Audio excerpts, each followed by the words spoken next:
Greetings, sentient beings. This broadcast is not intended for children. There will be strong language and adult themes. There, you don't even have to say it now. We've taken your job away. Yeah, I know. We're all being replaced by automation. You should do the line over and then give it a big, like 20th Century Fox roar. We'll have to talk to Commander about that. We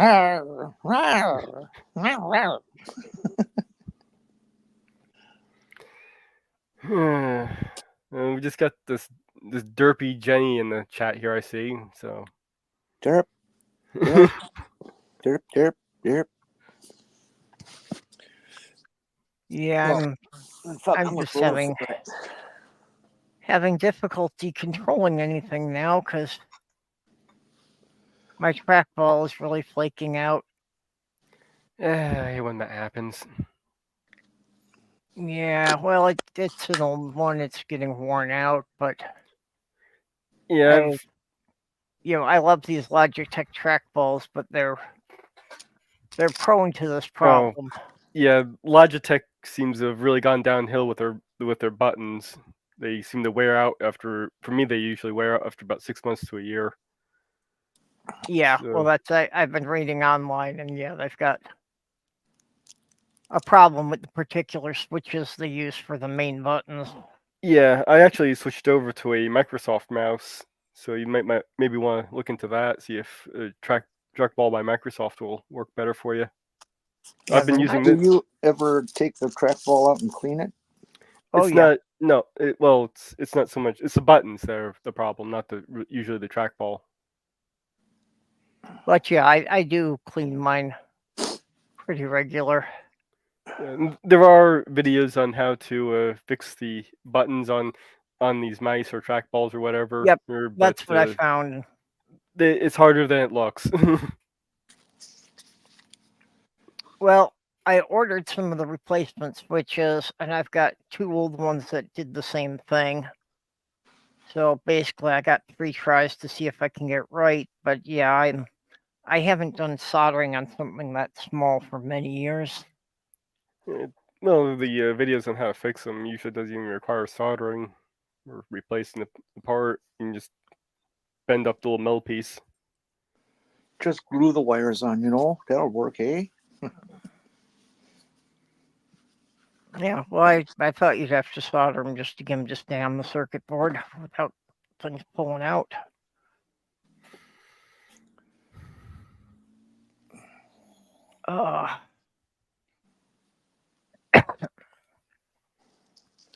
So today is Compost Day, which basically is kind of a non-holiday for us, since all we ever do is sit around and talk shit. Well, yeah, we're used to having dirty shows, so. Yeah. You picked this day so I can sit here and talk shit for 2 hours. Well, I know I've kind of been expecting a lot of you lately, so I figured I could pick a show that you could be the expert on. We got Compost Day here. Yeah. Also, it was a choice between this and it's like there were a whole bunch of things that were like either religious or political things I didn't want to deal with. Get out in your garden glow. It was May 29th. It's National Learn About Composting Day. We all want to do our part to conserve natural resources and reduce our carbon footprint. A little bit more on that. Composting is not only an environmental fertilizer, but it can help save water, energy, fuel, and money.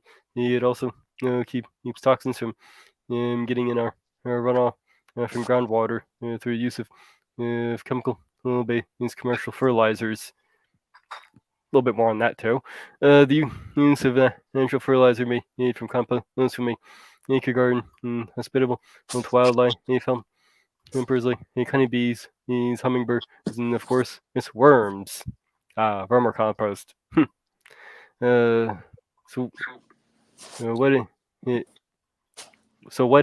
What it compost? I think someone messed up there.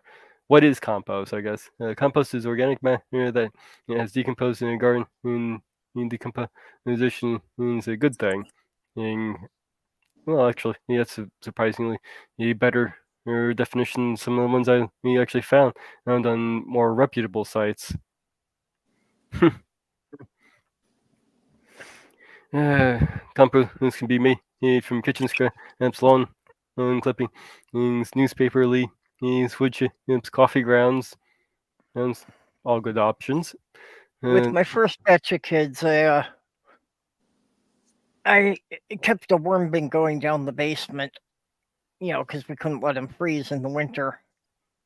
So we were, burying all the kitchen stuff as long as it was non-meat products in there. You can actually do meat products too. We can get into that. Almost any food product except for processed foods. No Twinkies in the compost. I would disagree with that. Yeah, well, I was just concerned that, meat products were more likely to attract rodents and took too long to break down. I would think they're concerned about processed foods having lots of salt in them. Yeah, that's a valid point. I would guess it would probably have more to do with the artificial ingredients. But yeah. Well, also, Kentucky. like you talk about Twinkies and, they're not going to break down any better than Why did you have to plastic. mention Twinkies? Now I want a Twinkie. Oh, damn it. Well, since you mentioned plastic, there actually is plastic that you can compost.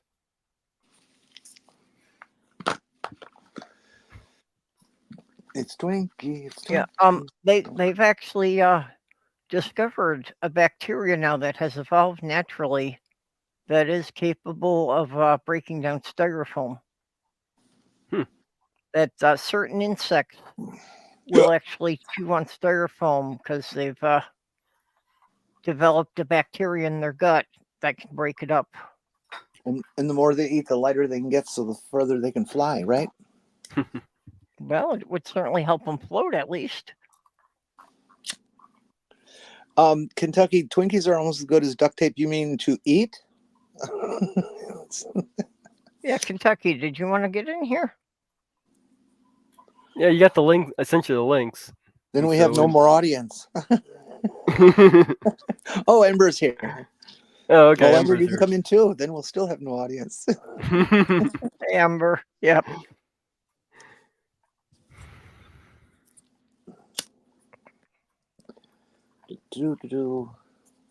Oh. God, tomorrow's the 30th. And so Friday is June 1st? Holy fuck. Yep. Tomorrow I'm expecting to be a basket case all day and either stay in bed and or get drunk. What are you doing, Jenny? Tapping down a cigarette. Oh. I thought you were playing patty cake with us. Mm-mm. Tomorrow marks 10 years since my fiance died. Oh, shit. I'm sorry to hear that. That's Yeah. going to be a rough one. Well, that's why I said I may just not get out of bed all day. Or I may just get drunk, or I may just get up enough to get the booze and go back to bed. Or just live your life and let it go. I know. It's hard, though. Yeah, I know. I still think about my mom every day. Yeah, well, it's just, things trigger me like art supplies and office supplies. What is this link for down there? Huh? What is this link down there? What link? What are you talking about? In the chat. In YouTube. What link? Oh, yeah. It must have happened accidentally when I was trying to click on things. Oh. And I'm not even sure how to get rid of it.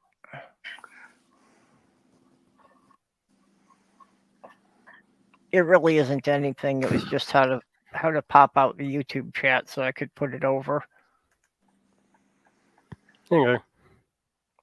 Ah, crap. That was one of the things that happened when my buttons did multiple clicks instead of just one.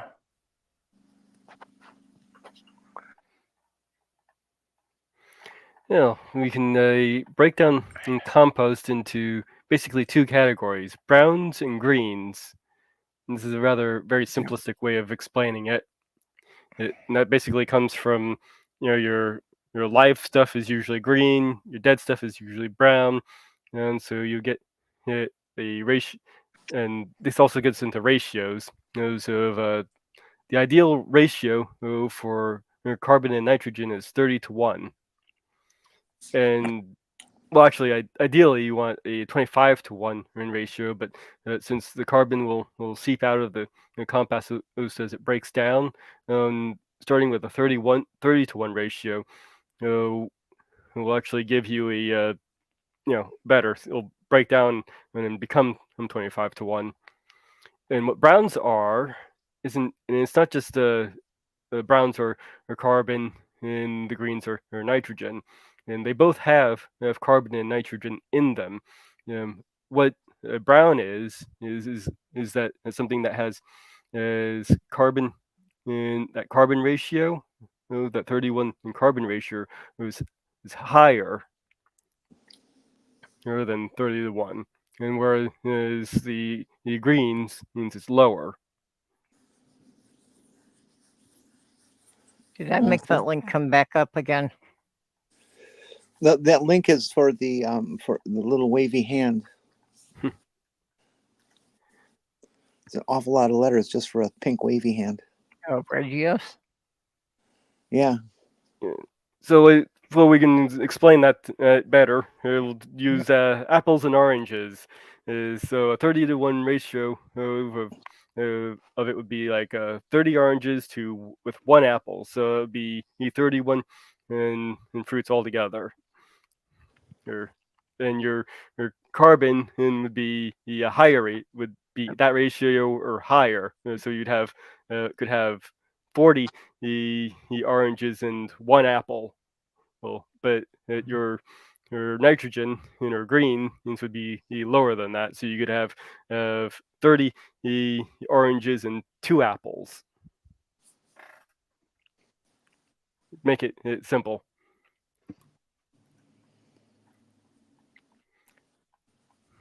Yeah, just don't try to compare them.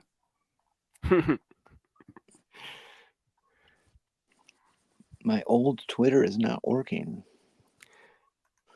How old? Because I haven't upgraded to the X version yet either. Oh, okay. It forced me to convert not that long ago. I wonder why I'm getting away with it.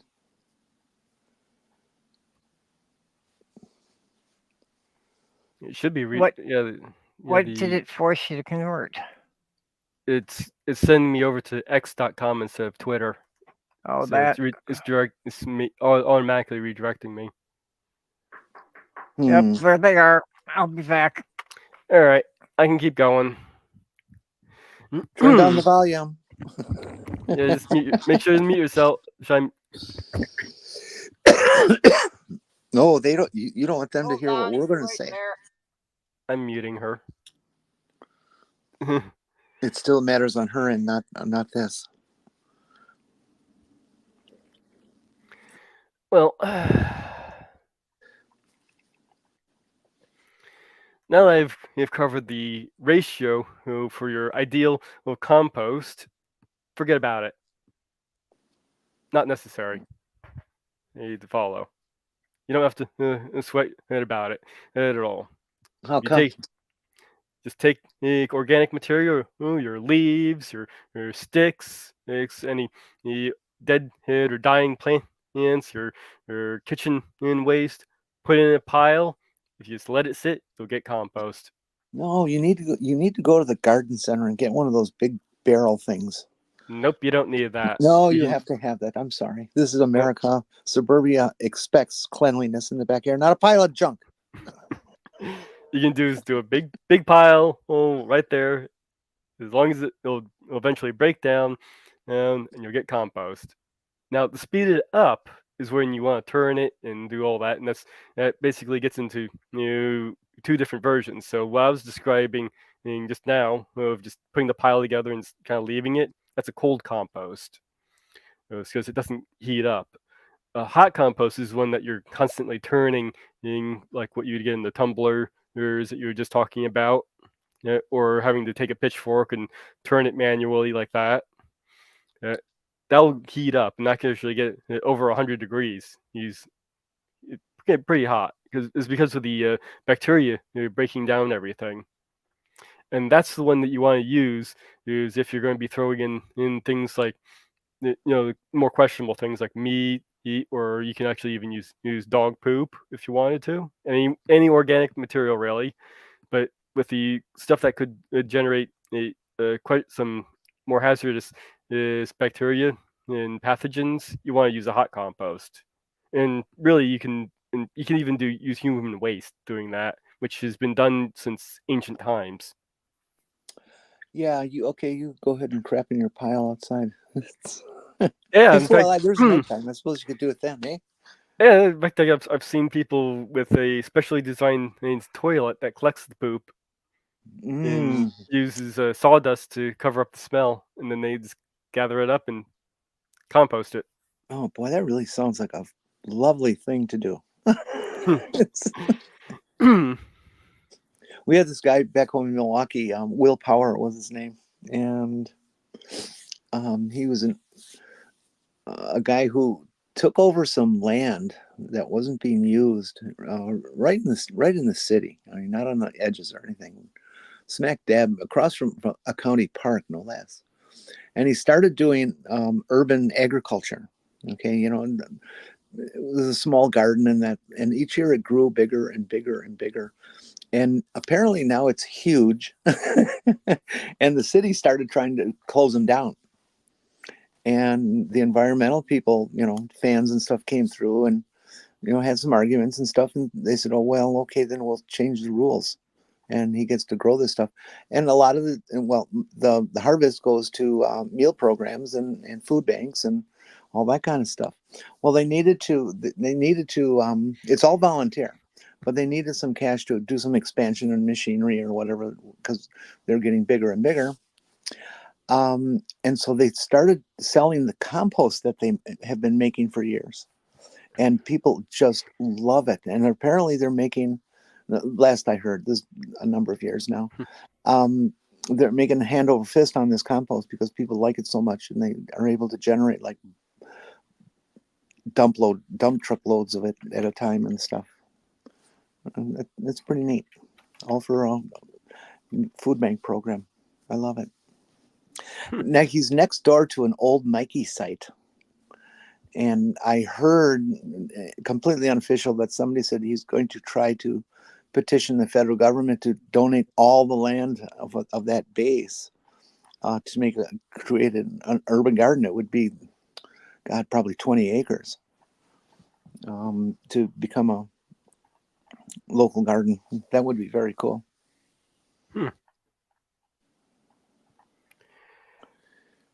Yeah, autistic. I've heard that kind of behavior before, but by cities, these pricks, they just want people to hurt. They fucking just want people to hurt. These people are just such assholes.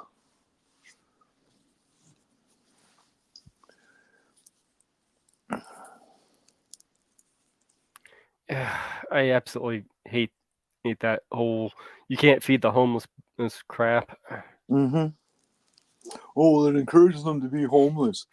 What? Oh boy, I can get some free bologna sandwiches if I'm homeless. What? It's such a stupid thing to say. I remember being in a situation where I couldn't buy food for myself 1 month because I had it was a medical bill that came up. So I ended up going to a food bank, and they were giving everybody the this bologna sandwiches with this plain yellow mayonnaise, just white bread, very very simple. But I gotta say, in those circumstances, that was the best bologna sandwich I ever had. Well, bologna sandwiches can be good. You ever make a double-decker bologna sandwich? Don't think I have. You know, like a stack burger with a bun in the middle, or half, whatever it is, and you know, 2 slices of bologna on each side with mayo and lettuce and things like that. And, oh, it's so good. It's a whole meal.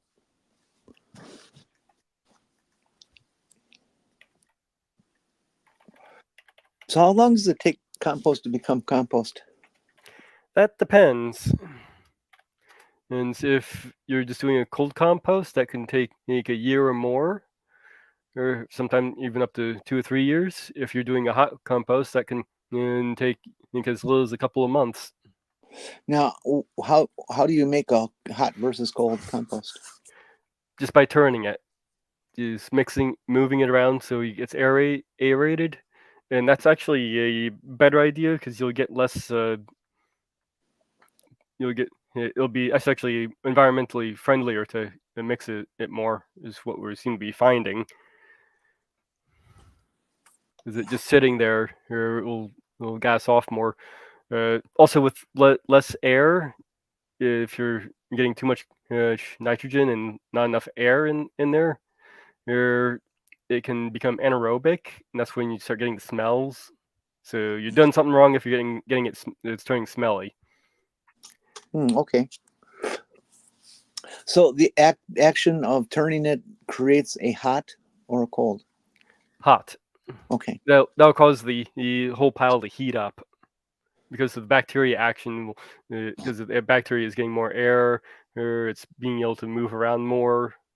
So Well, that's almost counterintuitive. You know, you think you let something sit, it would rot more than if you are moving it.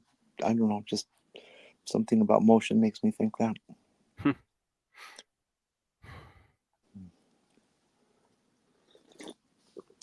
Num num. Instant coffee. Look, gotta live it. Love it. Num num.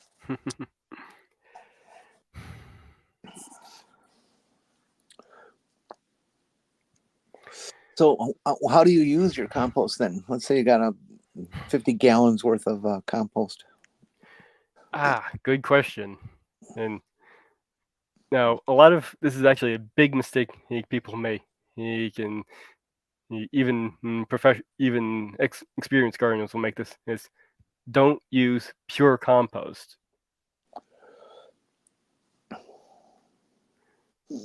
Okay, you mix it with bodies or puppies. What? You mix it with your soil. Compost is not soil; it's organic matter. Mm-hmm.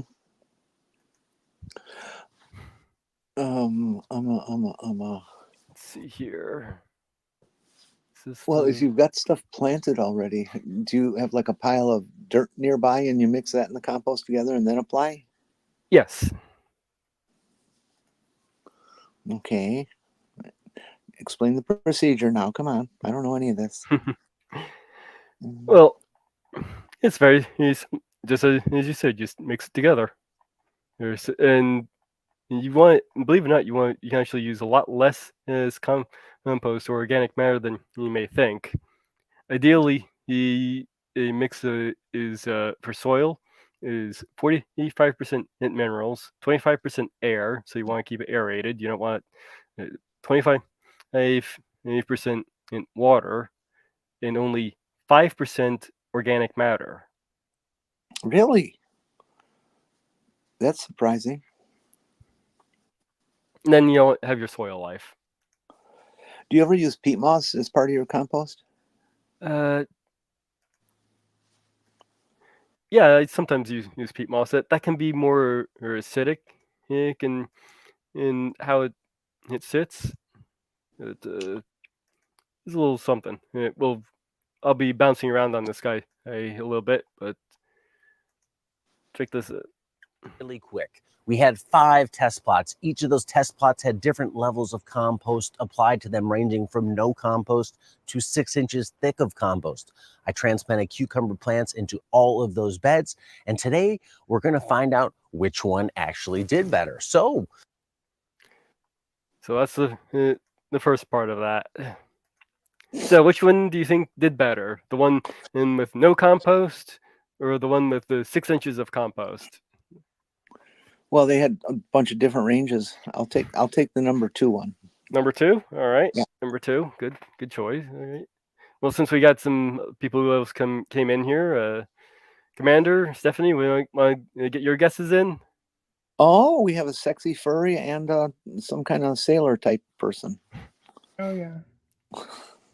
Sailor type person is somewhat out of commission, as sailor type person found out that they had COVID. Oh, Ew.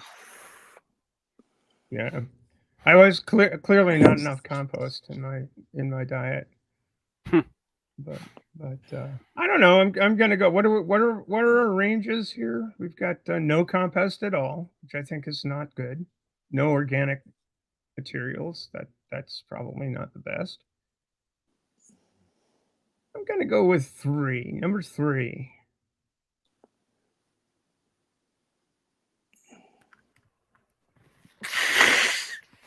excuse me.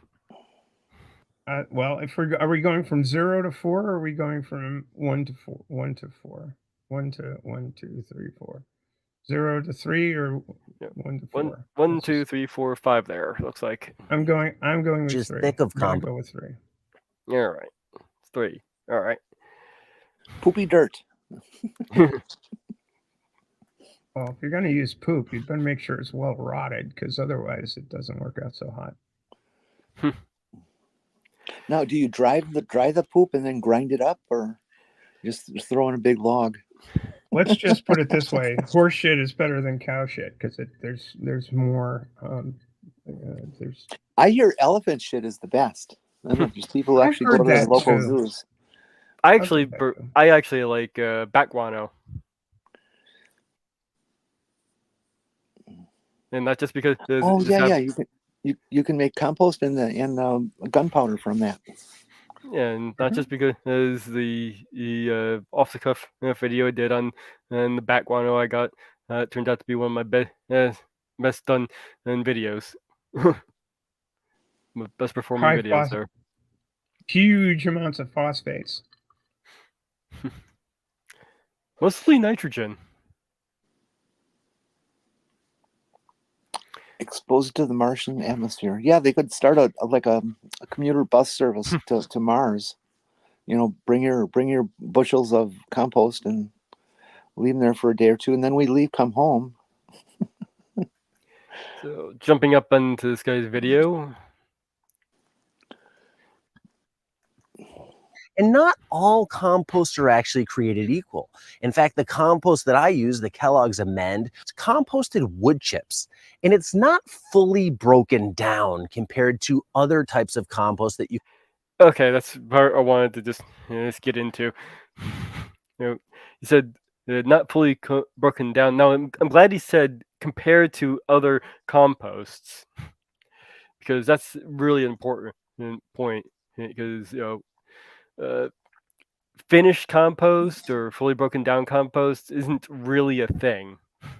It's a continuous. There's a continuous process going on in the soil, basically.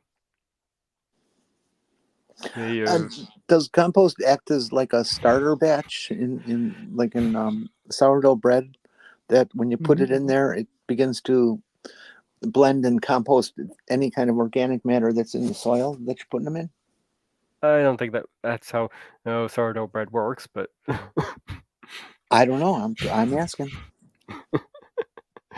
You can put sourdough bread in your compost, though. Not sourdough. Jeez, that was an analogy. Coffee grounds. You can put coffee grounds in your compost. Yes, I like to use coffee grounds myself. They do break down slowly, but yeah, they're a good nitrogen source. My sister-in-law gardens a lot. She's pretty amateur, but she does try to do some things right and has a compost pile. And she will save all their eggshells and then blend them up into a powder, or broken down way, and then toss them in the compost thing. yeah, it's good that she breaks them down to a fine powder because they actually will not really work all that well unless you don't do that. Let's see. And you could also make artificial bones and replace something if it breaks. No.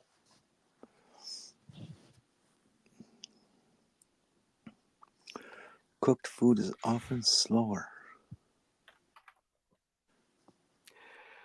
To compost. Cooked vegetables is slower. I wonder. I imagine so. I guess. I don't know. Do you ever use grass clippings? Yes, Oh, yeah. another good nitrogen source is though if they're completely dead, then you'll get it's more of a carbon. That's the reason. That's where you get the whole green-brown thing from. Yeah, you got to be careful about pH too, because like oak leaves don't compost all that. Oh no, great. you're fine with pH. In fact, the pH levels will, as the compost breaks down, and will level out on their own. So so unless you're doing like a composting price or anything like that, you don't really have to worry about the pH. And again, if it is basically like pure organic matter, and you want to just use a small amount, mixing it into your soil.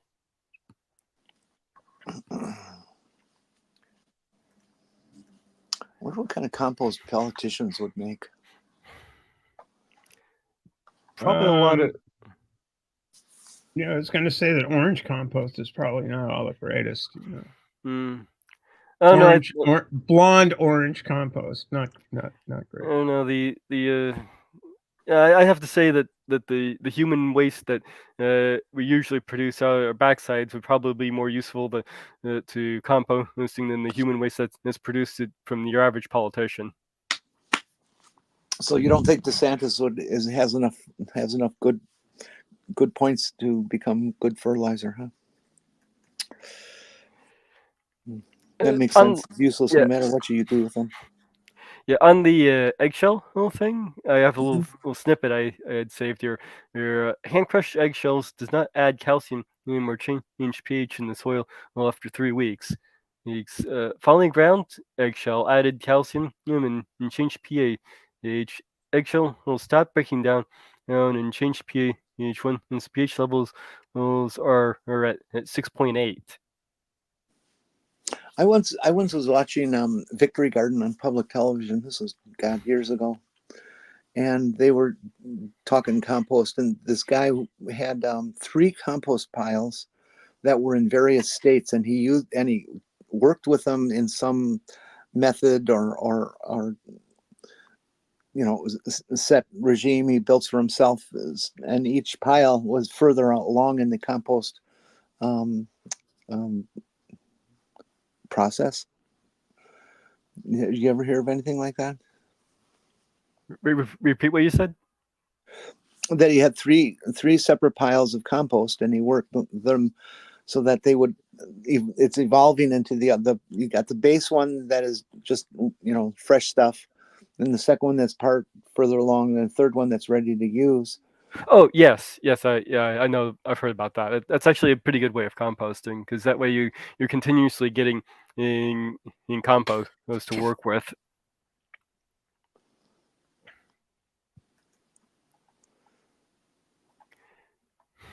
So basically, you have essentially like 3 troughs, and as one breaks down, you can move it to the next.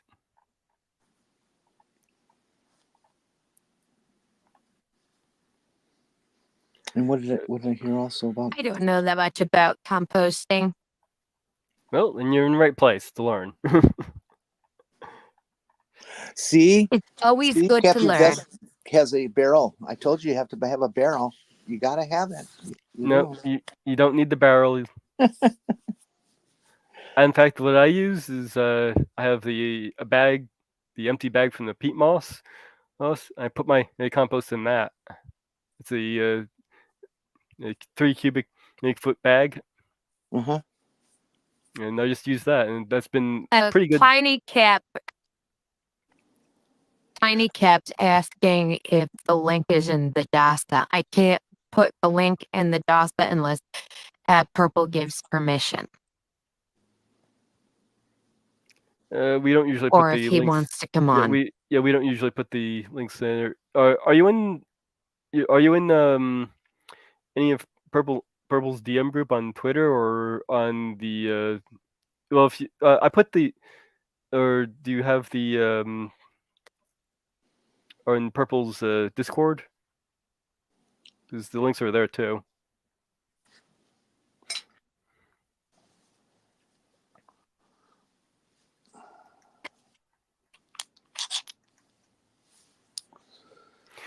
Any We can rate, continue. The Tiny yeah. Cap was just asking a question. Moving on, shall we get to finding out which one did the best?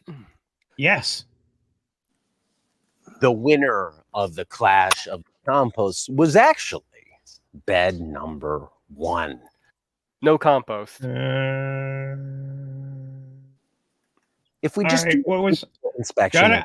bed number 1, I Got think, did the best. Bed number 4, I think, came in second. And then we have bed number 2, bed number 3, and bed number 5. You don't actually see plants in bed number 5. Why is that? Well, those plants actually hung on through. Keep in mind, bed number 5 was the one that had the most compost.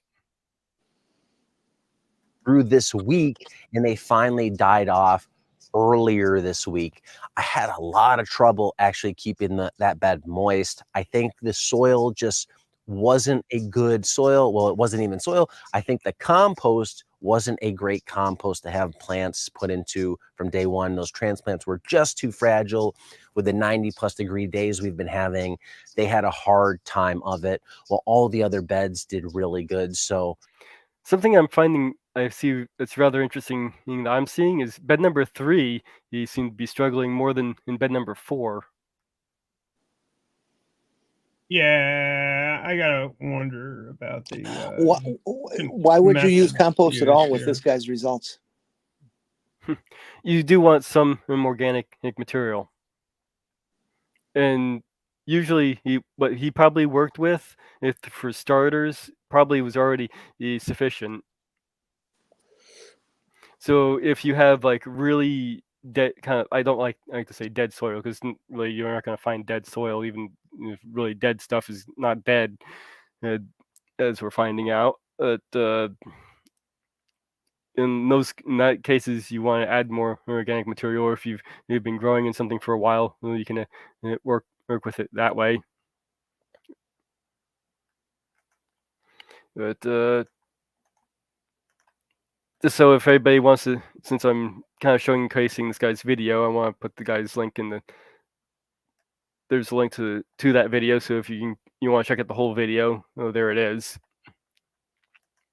Water was an issue in there, and probably the components of that compost were just not favorable to plant growth. So why did bed number 1 do so well when nothing is actually added to it? Well, it might have had pretty decent soil to start with. That soil might not have been starved. Like I was just saying. Exactly. Yeah, exactly. This is And maybe an error I think a lot of people made, and their assumption was, how good is our soil to start with?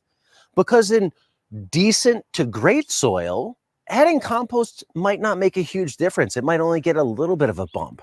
But you have hard packed clay or really terrible soil, well, compost is going to make a difference. So you need to be thinking about and asking the question, if you're going to be adding a lot of compost, is how good is my soil to start with? If it's good, you're probably only getting a small bump. If it's bad, you're probably going to be getting a better longer term bump from the compost itself. So I could have had pretty good soil actually to start with in bed number 1, or really across all these beds.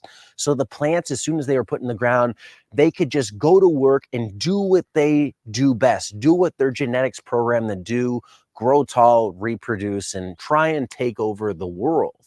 Where the compost bed, that plant got in there and it was like, I'm struggling. I don't know what to do here. This isn't the best soil.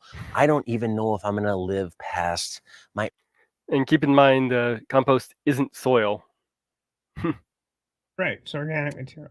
Yeah. One thing I'll note is on, the guy's obviously right. You don't you don't necessarily know what kind of soil you've got until you get it analyzed.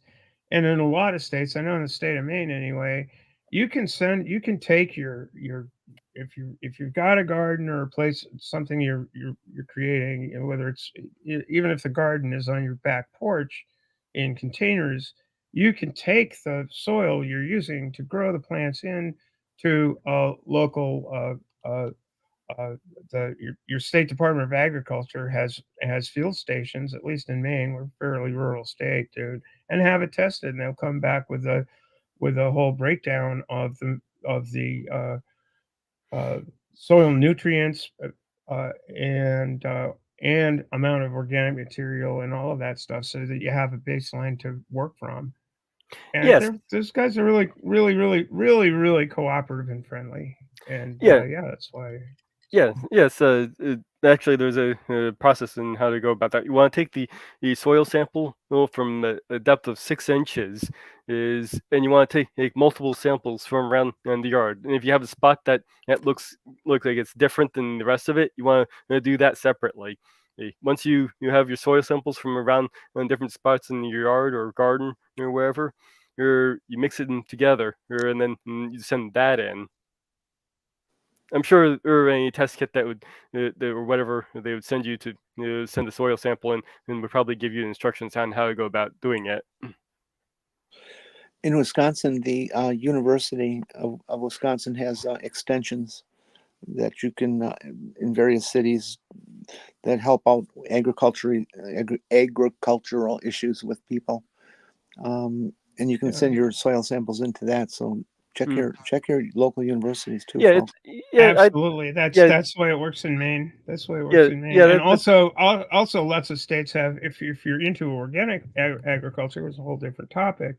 Like the Maine Organic Farmers and Gardeners Association is one of the oldest organic farming societies in the nation, and they do a really, really, really great job. There are a lot of really enthusiastic people that want to get you gardening, and it's cool.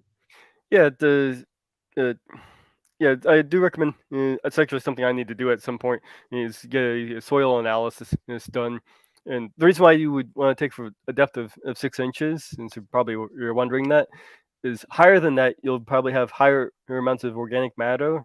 So you're going to get a different result from that. And below that, you'll have less likely. So you'll get a different result from that. You'll get so your best result just came. Oh, there we are. So your best result is at 6 inch depth for you're getting an accurate measurement of how your soil is.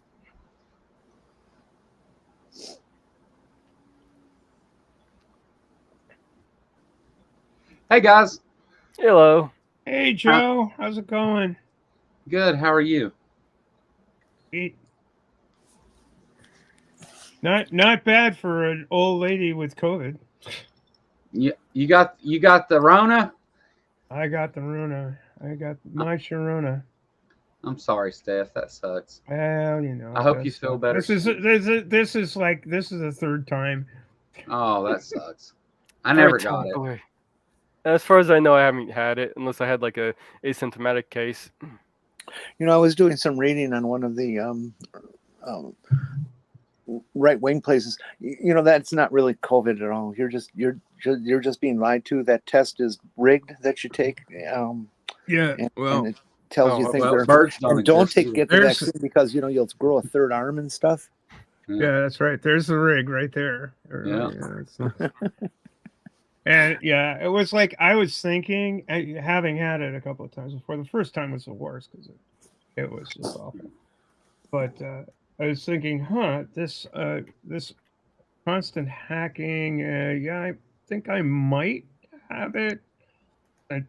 It started to be bad like Saturday night, Sunday, and so I figured, well, I'll pick up a kit and do the check. And yep, sure enough, like, God damn it, happened again. I blame sailing. Yeah, it's just I don't get around, but I think that It's a contagious thing. It's not as, thank God the viruses have evolved to be a little bit less deadly. That's probably why First time. yeah, that's probably why you ended up with 3 times, because it's different variants. Oh yeah. Well, I had the original series. Got the OG. And I had the original series and the Next Generation, and now I guess it's Deep Space Nine.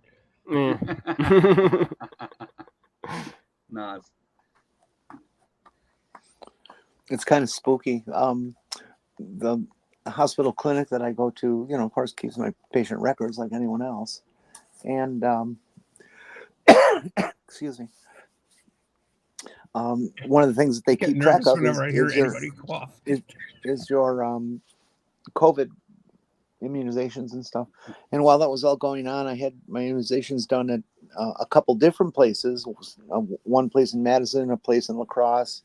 But various non-affiliated clinics and stuff, like a town program, not a hospital program, something like that. But they all showed up on my medical record, and that's kind of spooky. When from all these, you've been to all these remote different places, and all it shows up on your records back home. Mitch, This will be do you marked think it down would be in your okay if permanent I record. anyway? What? Couldn't understand a word.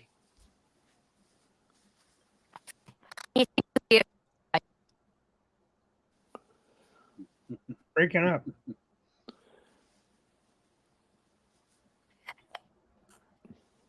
My internet connection.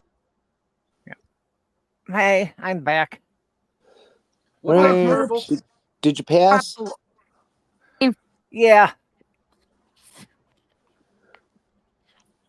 All right, now you can get naked in the living room. What? Yeah. Okay. You've been inspected. Do what you will. Most of the time, I Yeah. usually do. You could, Purple, if you had an animated avatar, you could do a striptease. Geez, I wonder if we get booted for that. I don't know. Wouldn't that be interesting? Tyrannosaurus. Wait a minute. We're watching a Purple Triceratops does have strip an show. animated. Purple does have an animated avatar that a computer probably can't handle the setup.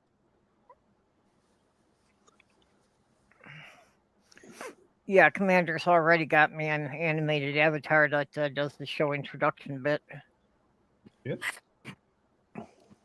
Yeah, I think you should do the striptease. See how upset a classy one. You got to do if you're gonna do that, you got to do a classy one. Kind of a Gypsy Rose Lee kind of thing, rather than just they're all kind of drill. Yeah, burlesque, not gentleman's club. Yeah, there you go. That's what we're talking about. That's the word I was looking for. Yeah.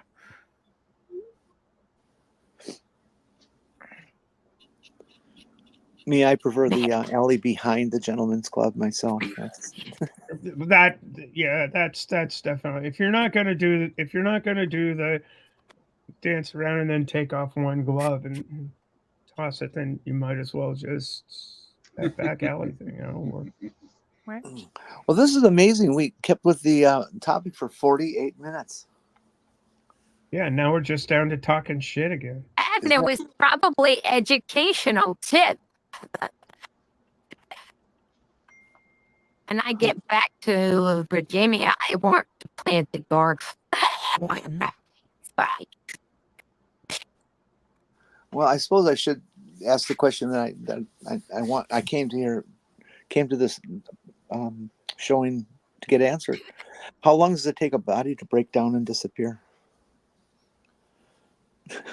Can compost speed that up at all? Yeah, if you're mixing it, obviously. If smaller pieces are going to break down faster than in larger pieces, obviously. So you want to get a nice slurry going. Actually, if that's your objective, I would ask Bree about what kind of insects would best accelerate the process. Ooh, good idea. Oh, well, obviously, Yeah. obviously, worms would be your best choice The for worms, breaking down. yeah. Yeah, well, Yeah, I There's a mean, whole particular type of worms. Worms and maggots. there's a whole Maggots, yeah. movement The of worms go Oh, in. go heavy on the maggots. We don't need those bastards around here. there's a whole movement of folks who are interested in basically decomposing after they go. Yeah, they got a farm where they have bodies all over the Yeah. place. And one of the weirder It's a things, body my ex was made canvas bags and clothing and stuff. That's like we both of us been in the needle trades for years. But one of the weirdest things of a customer that came into her shop wanted was indeed a post-mortem bag to be, naturally Ooh. Well, if disposed you of. be a little bit careful about things that are labeled as compostable with plastic things, because some of those actually can be have a higher environmental impact than the ones that are non-compostable. Believe it or not, it depends Well, on what they're made out of. If they're made of bioplastics like sugarcane and corn, whatnot, then those will actually have a lower environmental impact and Yeah. can be right. Well, composted in your. this was this person knew that they were they were terminal, and it was this whole back and forth, and it involved a whole bunch of stuff, and it was wanted to be tucked away in cotton duck, Well, yeah, when you're saying that, I'm immediately thinking that, yeah, I should get my own body bag so that I've got time to learn to embroider it myself before I need to use it. That would be fun, huh? Then I can customize it. I can, put my avatar over where the face goes. Purple's Jeez, that's a purple's good stamp idea. there. Hey, you could basically make it into a body pillow. I could see somebody making a business like that. Oh God. I told him just Oh, throw me this out in was the a yard. custom order, and this was a custom order that was literally, somebody walked into the shop one day. I've got an Well, unusual Jenny, you said you do request. some embroidery, right? Very little. Okay. Again, it's something I haven't tried in a long time, so it's like I know the basic idea of it. I don't know if I could, do anything that would look very good. No, I'm not accomplished at all. I have to look at the embroidery book to learn a stitch. Well, we every could go time I into use it. business here. That Right. Stephanie can make the bags and you could embroider them. Okay, but you got to There buy you me go. coffee. Yeah. The local craft store, Joanne's Crafts, they got a brother an embroidery machine Well, that yeah. will make stuff like that. Well, yeah, Yeah, if you want to take shortcuts, but yeah, they do Joanne have just- computer-controlled embroidery machines that basically anything you scan into your computer, it can turn into a pattern. Yep. I seen a Joanne Fabrics on Joanne- fire today. Joanne Fabrics just went tits up, by the way. Yes. Oh, all of In them? fiscal They're difficulty. reorganizing. I believe so. Oh, Yeah, they're reorganizing. yeah. Well, They did last shut year, down 2 stores already, but the rest are, I guess, part of the reorganization. Oh, that's not good. I have a friend who works there. yeah, last year we had somebody who decided to make ours into a drive-through, and that was a trick because it was a brick wall they took out. It wasn't a window. How do you get fabric through it with a drive-through? Yeah, I want to know how fast you had to be going in a parking lot to get your car through a brick wall. I don't know. Had I'd say the over good 30. fortune. Had the good fortune of growing up in a time when there were garment districts in cities, and like sewing machine shops and leather shops and Well, yeah, fabric stores I and all remember of this when we stuff. had And real it just fabric stores. Well, wonderful stuff. speaking of My fabrics, grandfather used to have a garment factory. yeah. Speaking of fabrics, you can compost your dryer lint. Mostly, particularly if you have a lot of cotton and in fiber or I was or gonna say outfits. with most of the clothes being polycotton blends, I don't know if dryer lint would really Yeah, decompose well. No, See, it that's does why actually. God outlawed. That's why God outlawed those. The It's a poly big no the go, amount go. yeah Mixed threads for yeah sure. yeah the amount of polyester in there is actually fairly low, so it's not really going to be that big of a deal. But as I was mentioning about how to decomposable plastics and all that, what you want to look for is something that says is BEPI certified, Yeah. right? So if it has that, you can compost it. Also, you want to probably stick to something very light, like these dog poop bags, Okay. because I the thicker plastics, like forks and spoons that might be made out of this, is they just don't break down. They're just too thick. Yeah. Really. It But takes that's too what you long for the microbes to get all the way yeah. through them. Don't look for compostable on the label. What you want to look for plastics is that deep EPI certified. well now if you buy a product, say some kind of travel mug, and it's made out of compostable material, isn't it going to compost while you're using it? Eventually, just like Yeah. I Well, it's don't gonna know, hold. but It takes a long time. Well, I I was wondering even about the clothes though, because it seems that most of the stuff I find when I'm shopping now is only like 60 or 70% cotton, and then it's some kind of polyester. I don't know if I'd like to be interned in a travel mug though.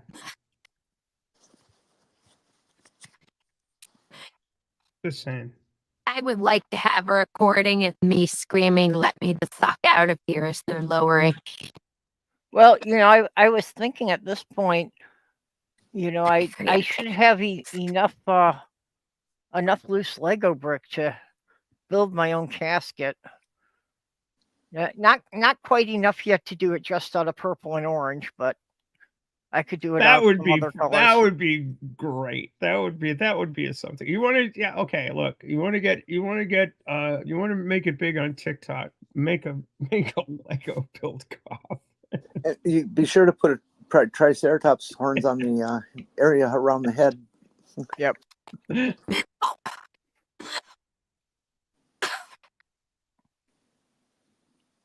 Well, the basic casket would be easy because it's basically straight lines. The more detailed stuff, that's I'm not real great with the appearance details. That would take me some time to work out.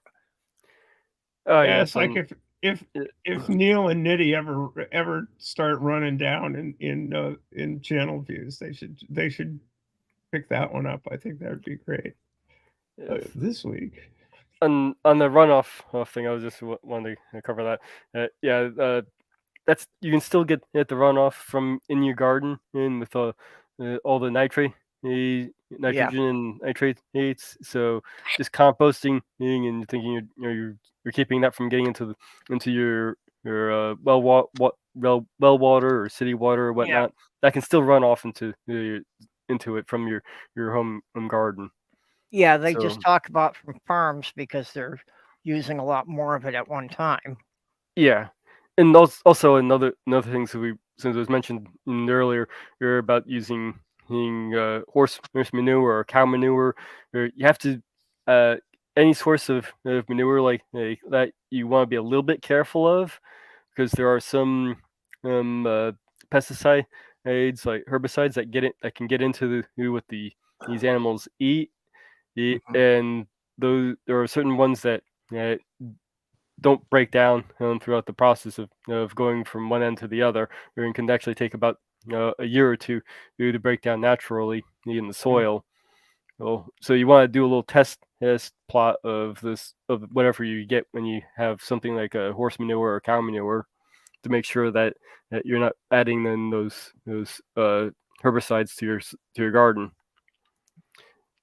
And if you do end up with the herbicides, the best thing you can do, besides just putting it out in the sun, help it break down, is also plant corn in it, because the corn usually that's used in cornfields and stuff. So it's it's designed not to kill the corn, and the corn will help suck up those herbicides from the soil. And then what you do is just take that corn and just throw it away. Oh no, it's all okay in small doses. Yeah, you usually what usually no, you don't want to. You'll just be putting the herbicides back into your garden if you break it down. But usually a good way of testing it that a lot of people use are tomato plants. You'll see the effect on the leaves. They'll look stunted. Has anybody ever run a cost benefit analysis on home gardening? Do you spend more on the plants to raise them and harvest them than if you just bought them in the store? I've seen a couple of things, and generally the ones I've seen have said that depending, you might wind up spending more doing your own, but most of the time it kind of breaks even. But people still like to do it because they feel it's a lot healthier. Oh yeah, it's control absolutely the better. stuff. Yeah. Your cheapest way of going about it is to buy the seeds and grow that yourself. If you can't do that, then you can go to the store and buy the plants. A big mistake people tend to make with buying plants at the store is to get the ones that already are starting to flower or fruit.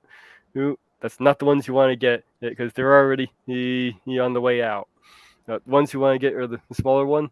And another thing you can do is look around and for the ones that have multiple plants in one pot. So you're spending the cost for the one pot, but you're getting like maybe 3 or 4 plants in that one pot. Then you can just take it, break them up, and you got 3 or 4 plants. And it's for the price of one. Yeah, that definitely makes sense.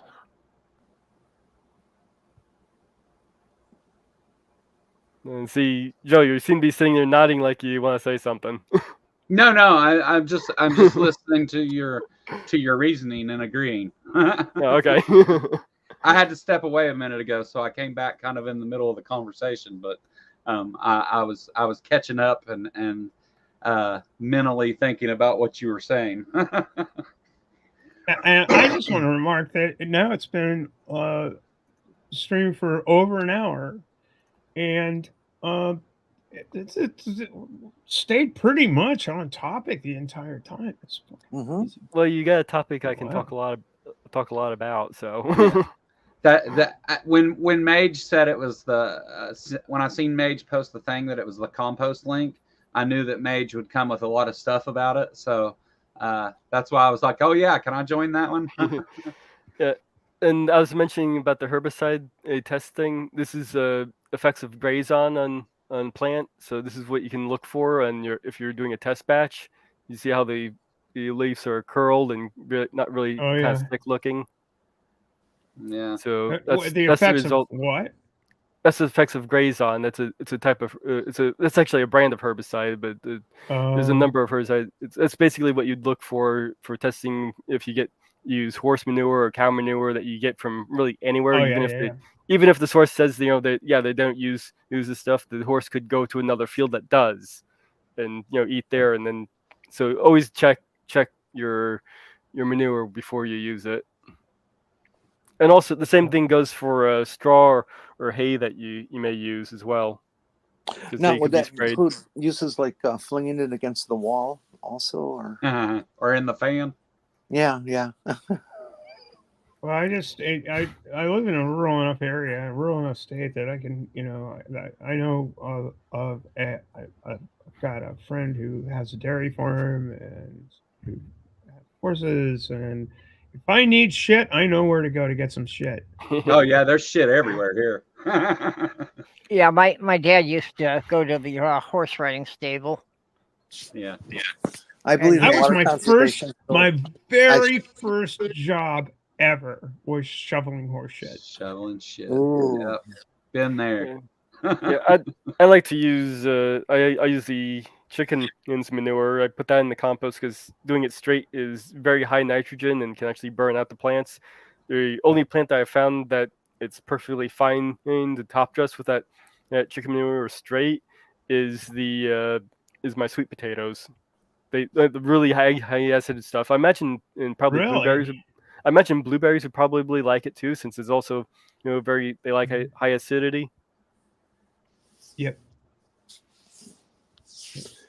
Any of you guys have like Maine has a lot of blueberry barrens all over the place, and they're really spectacular, especially in the fall because they turn bright red, bright red, and they're called barrens because there's nothing growing there but very low brush stuff, and man, oh man, it's really a pretty sight. Driving down east in the fall through the blueberry barrens and this brilliantly red rocky hillsides. Amazing shit. Okay, well, apparently, Paige and Tiny Captain have both been wanting to join in the discussion here. For some reason with Paige, when I try to go with his new thing on Twitter, I'm not finding him. Join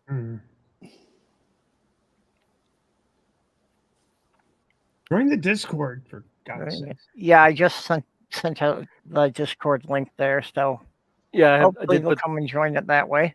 Yeah, I did put the links to join in there. I think.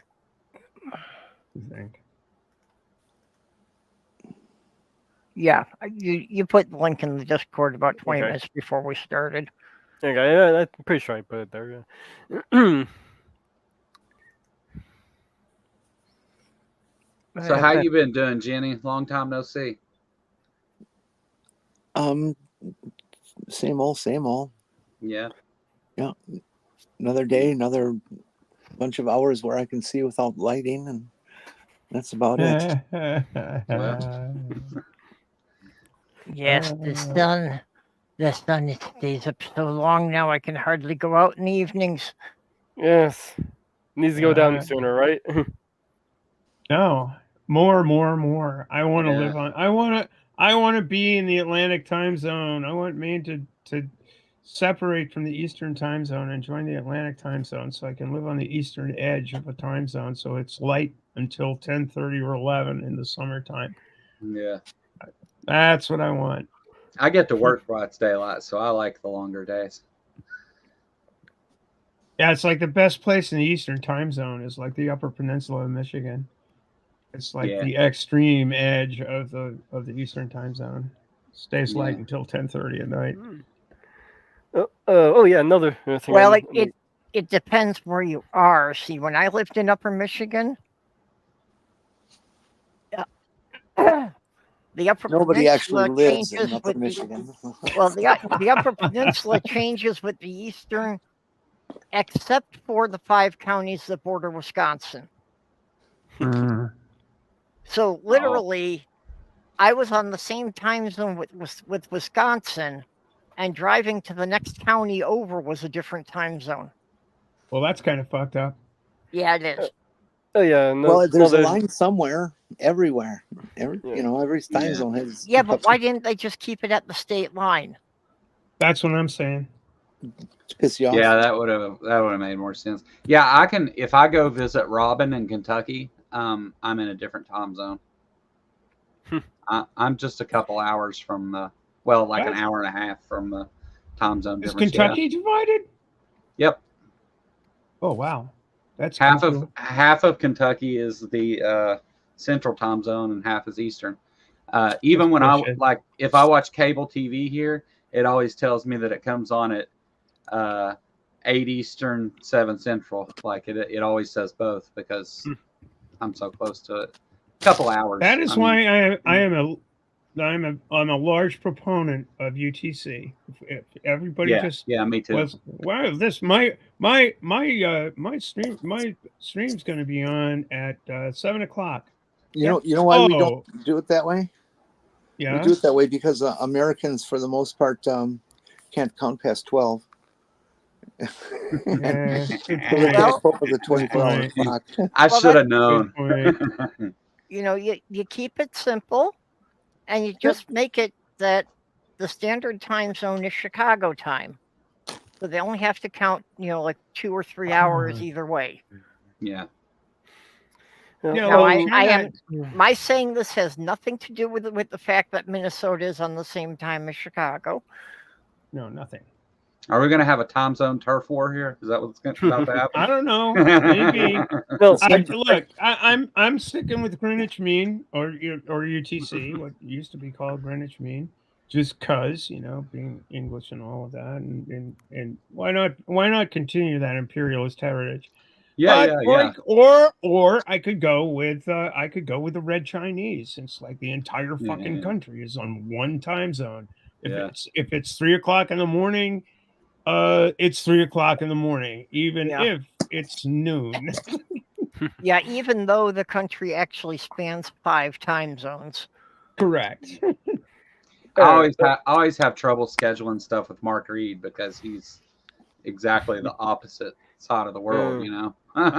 UTC, man, UTC. What time? Because your computer knows what it is. You Yep. have to put it in. It's like right now I'm -4 UTC. I know that.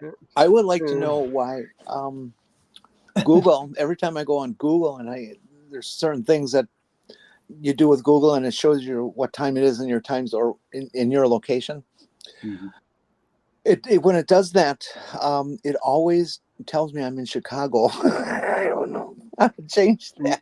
You can set it. You can set it from your computer. I've done it. I've done it. Computer. It just keeps switching back to Chicago. It's giving Maybe you where it's the repeater is. Yeah. Maybe it's yeah. Well, going on back on the composting, you actually have two main things that are actually breaking down your compost. It's bacteria and fungus. Your fungus will predominantly break down your carbon, and while your microbes and bacteria will be primarily focusing on the nitrogen. And now how you do. Now, can you tell if you have too much of one or the other? Or it depends on. Usually, if your compost is like really dry and not really retaining water too well, you have too much carbon. You can just add more of your greens in. And if it gets really soupy and watery, then you have usually too much nitrogen in there, or you can add more carbon in sources or more browns. So something related to this, Mage. I've grown some mushrooms a few times, and the way that I mean, I gotta try that sometime. Well, it's really neat. It's like a really neat science project, honestly. But like whenever I inoculate the substrate with whatever spores, you're talking about growing fungus.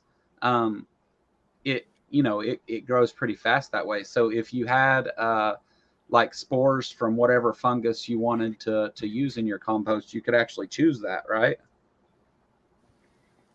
Well, whatever, or you'll have your stuff in there. You can let the stuff compete by itself. But yeah, you can add whatever spores you want to your compost soil. It's fine. I didn't know if there were some that were more efficient than others, for compost. Is what I imagine there probably is, but you can use whatever But yeah, that's another thing that a lot of people gardening mistake people do. Like they'll see mushrooms coming up in their garden, like how do I get rid of this? No, that's great. That means your soil is healthy if you see mushrooms. Yeah, that means mushrooms are probably the only thing. Mushrooms are probably the only thing I could grow in my apartment because I don't let the sunlight in. So the way that actually that would be interesting to try though is to get one of those big pots and see if I could grow mushrooms in the closet. Yeah, no, I tell you the easiest way to do it, Purple, for real, is you can buy a kit with whatever. It's just a kit to get it started though, because you buy the spores. So it comes with a bag and it's got a resealable little hole on it that you take a syringe and you inoculate it with the spores. And then you just put that in the refrigerator and let it set in there for a month. It'll start to turn white. You don't want it to turn yellow, but when it starts turning white, you take that out and you get in an aquarium or a box or whatever you want to put it in, and make sure that you sanitize the inside with like alcohol is the best thing to use. Don't use any chemicals, because it has to be free of any bacteria. If there's any bacteria at all in there or any enough to get started, it'll screw up your mushrooms. So you clean it out real good. Yeah, go ahead. Yeah, I'd recommend growing any of the genus psilocybe. Yeah. Oh yeah. Yeah. That's what I grow. But I've never bought the spores, and I've had plenty of times that things have turned white in my fridge after a month. Well, those aren't the right ones. Yeah, see, that was always my problem living in Michigan, Yeah. is I didn't know which mushrooms were fun, which ones would kill me. Well, I would find just dozens of different varieties growing along the fringe of the forest. Yeah, you want an expert. You really need to know what you're doing if you're Yeah. picking wild mushrooms. Mushrooms are crazy because there's a lot of lookalikes. There's a lot. And they'll kill you. Yes, Yeah. they will. Potentially. Some are good and some will kill you. Yeah. Well, some are good or some are good, but if you cook them, it'll kill you. Or Yeah, that's true too. reverse That's that. true too. Raw, they'll kill you. You have to cook them. Yeah, and some well, will, and some will let you see God for a week. The ones that you can eat almost all have a lookalike, and the ones with lookalikes are almost all extremely poisonous. So Yeah. you should definitely have somebody who can identify it. Yeah, and nobody would tell me which one it was, but I kept hearing about up in Michigan there that there was some species that was really a gourmet mushroom that people were talking about Morels. being able to get like $600 a pound for. Oh, truffles. Truffles and Yeah. morels are two big ones. And the morels don't really have a lookalike. They're very unique. They're real common around here. There people is a like- lookalike. Delicious. There is a They're Yes, really tasty. There is. Yeah, they're some of the best mushrooms you can eat. Yeah, I think. Anyway. May I say something? I guess. There is a lookalike morel, and it is very poisonous. Is there The really? difference between them is one is hollow, one is not, and I don't remember which is which. So look it up. Okay, we'll do. Well, the one you can eat is the John Morel. Hello, Tiny Captain. Hello. You were talking about mushrooms, and What we have here is a Oh. moral dilemma. You're echoing. Yeah. I like that effect. Let it go. Extreme reverb.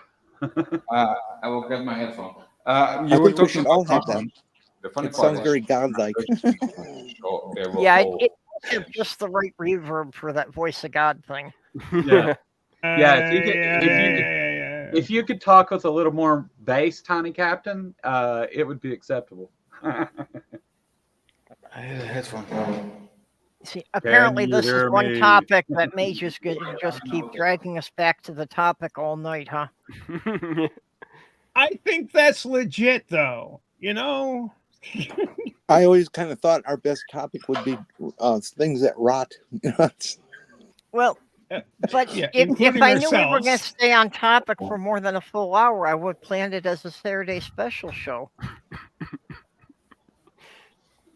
Speaking of, for Speaking June, of that, good segue. Pump it, Purple. yeah, Let's for go. Pride Month for June, I am planning on doing a different LGBTQ topic each Saturday during June. Sweet. So we'll be starting at 6 o'clock Eastern time. I'm still looking for suggestions on some of the topics, but two of them we are definitely doing is one being how to be a good ally, and one of them being like the rest of the alphabet, that besides just being lesbian, bi, or gay, of going into the ones that people tend to know less about aces and gender fluids and non-binary and such. Oh, that'll be really interesting. Oh, I don't give a damn about being a good ally. I just want everybody to have equality. If that makes me an ally, fine. If it doesn't, no, Yeah. too bad. Yeah, People- well, Well, the question of allyship goes beyond trans issues. It goes into how to, it goes into the art of listening. I think in a lot of ways. actually, Sloth Girl was the one who originally suggested the one about being an ally, because one of the things that she was talking about is that what if one of your friends just surprises you with it and you didn't know about it? Yep. And yeah, I think it's a particularly important topic when the being supportive of an individual moves into being supportive of that individual's broader rights as expressed in society. Yeah. The cause. And well, it's not the cause. It's I like know that's not a good word for it. But. I know that's where the subtlety is. That's why Yeah, why the conversation is so important to have, because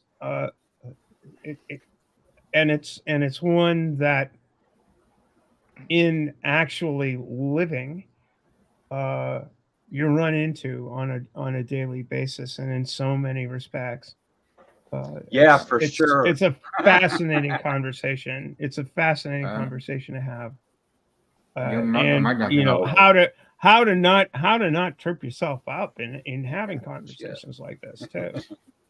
Whether you're cis or trans or you know, from the mainstream view of things, as opposed to having enough empathy to see between the barriers that we all build up. I've got an idea for a topic.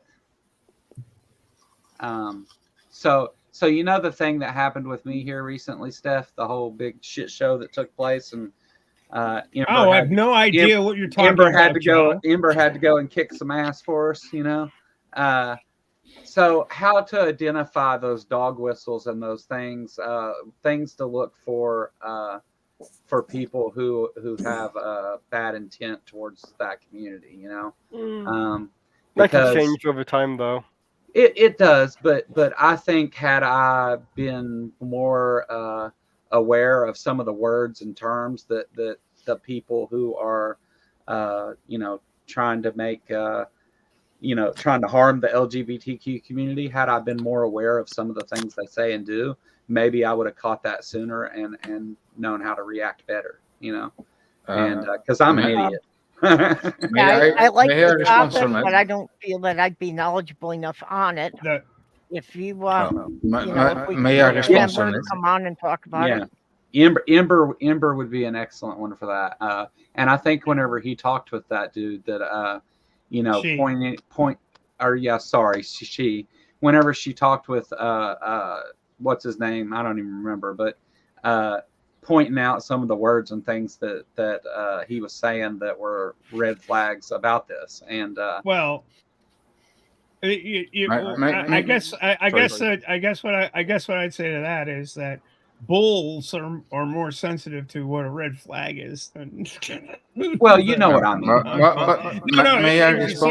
If you're there and you know you got the picadors surrounding you and jabbing you with things to enrage you, you're a little more sensitive to right. No. Okay. Tiny Captain, you want to say something? Yeah. Well, I'm coming You're from echoing a small like a island. son of a bitch, by the way. Still? Oh. Yeah. Don't worry about it. Sounds great. It's like this is This Star better? Trek in the '60s kind of thing. Don't worry about it. Just keep going. Yes, that's better. Is this better? Okay. Yeah. My microphone is. I just got it out my back. I'm in a hotel right now. That's why. But I come from a small community, a small island in the Netherlands, and the first time I learned that was hate against the LGBTQ, even though it didn't exist yet. That's the community. Was when I went to school to the mainland. So where I live is still is still looked up as normal, and for some people that actually use wrong words. Yeah, I'm sorry, but for us it's still normal.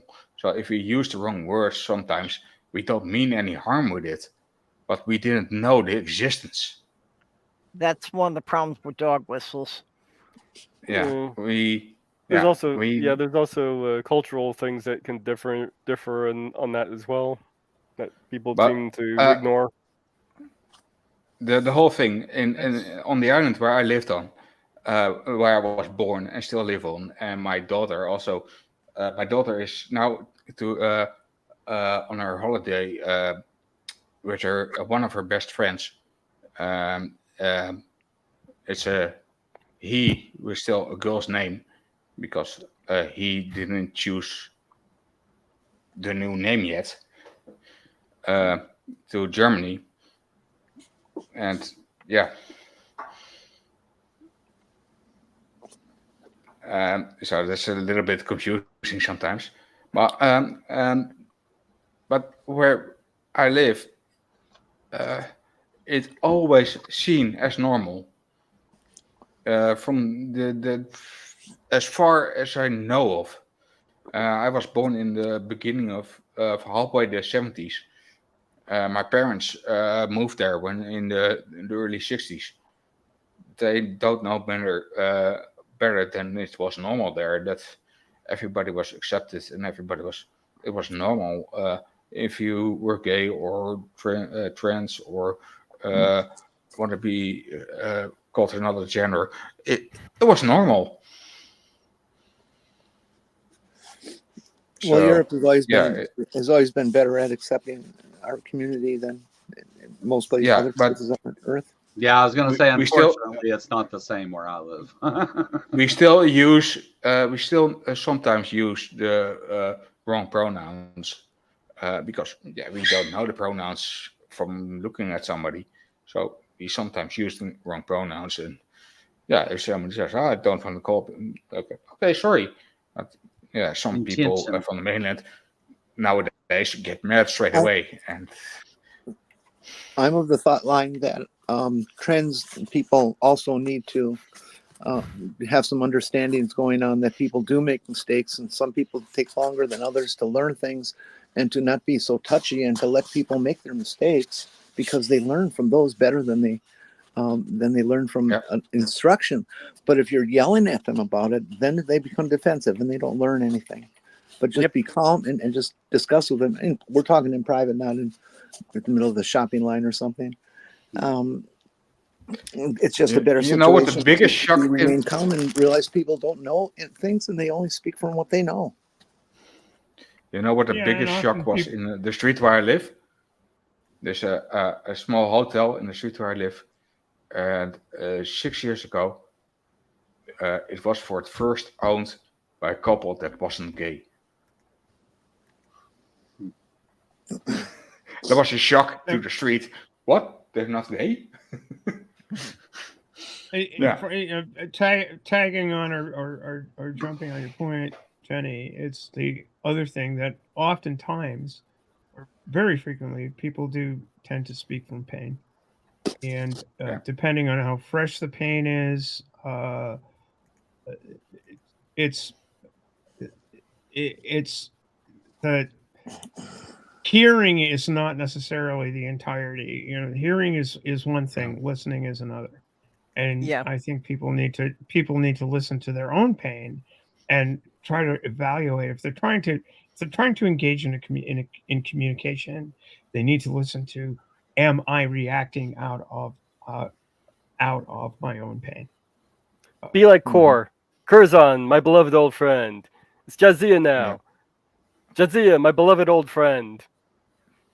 The Pride Month never forgot that Klingons had trans rights. No all of these things are no confusion, no clumsy excuses, filled justification, just a quick self-correction and the exact same amount of love and respect before her and after. There. Yep. I think that's how we want it to all be normalized. Pretty much. Yeah. On the other hand, there are situations where somebody is going to be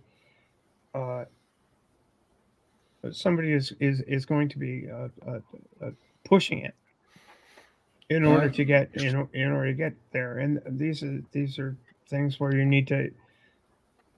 It's a it's a moment where you can grow for yourself and encourage growth in somebody else. Yeah. It's tricky as fuck, and it's really annoying. Yeah, well, the thing that I learned actually when I learned that there was hate against yeah, different sexual opinion or sexual or how people feel on their body was actually how I thought about religion, and my standpoint to religion changed to I will leave everybody in their decision. I cannot say what is true or not, so I respect them all. And so my whole, because before I knew that hate, I thought, religion is nothing. But I respect religion now as well, because I learned that there was hate against sexuality and gender and everything, what I didn't know about. I didn't know that there was hate against it. Now I don't want to hate against any religion as well. Yeah, well, I don't, as far as religion, people are entitled to believe whatever they want. When they use it for public policy or passing laws, though, then you've gone too far, because then you're forcing it on other people. I don't think Yeah, religious but persecution is really a thing. No, extremist is the thing. Extreme in everything is wrong. Yes. Doesn't matter in what. Do you If see it goes people extreme, that it's are? wrong. Do you see people that are like actively hating religion, like, because Yes. I mean, No, I'm sure there's people that Oh, there are do, some, but like, yeah. is it a movement that you're seeing? Like, I don't really see that in the atheist community at all. No. Yeah, I think it didn't comes see from we, people like Matt I- Powell and so forth saying that it exists when it doesn't.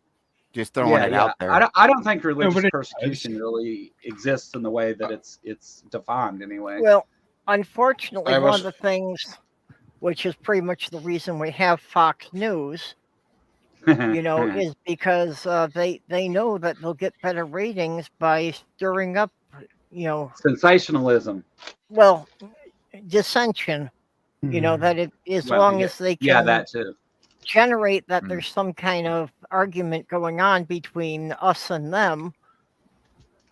Yeah, that they have they'll to get more create a ratings, boogeyman. and then by getting more ratings, they'll get bigger advertisers and make more money. They want to stir up the haters. Yeah. See, the thing is, if you're arguing with someone whose point of view is that the atheists all want to destroy us, they hate God, they hate us because of they hate us because we love God, and they hate God, and so they hate us. And if you're stuck in a position of having to make a case against not against if people who are determined to see any opposition to their beliefs as a personal attack, means that you can't, if you're coming at it, and say, I hate religion, I hate it, I hate religion as a concept, which I could say, Yeah. the person who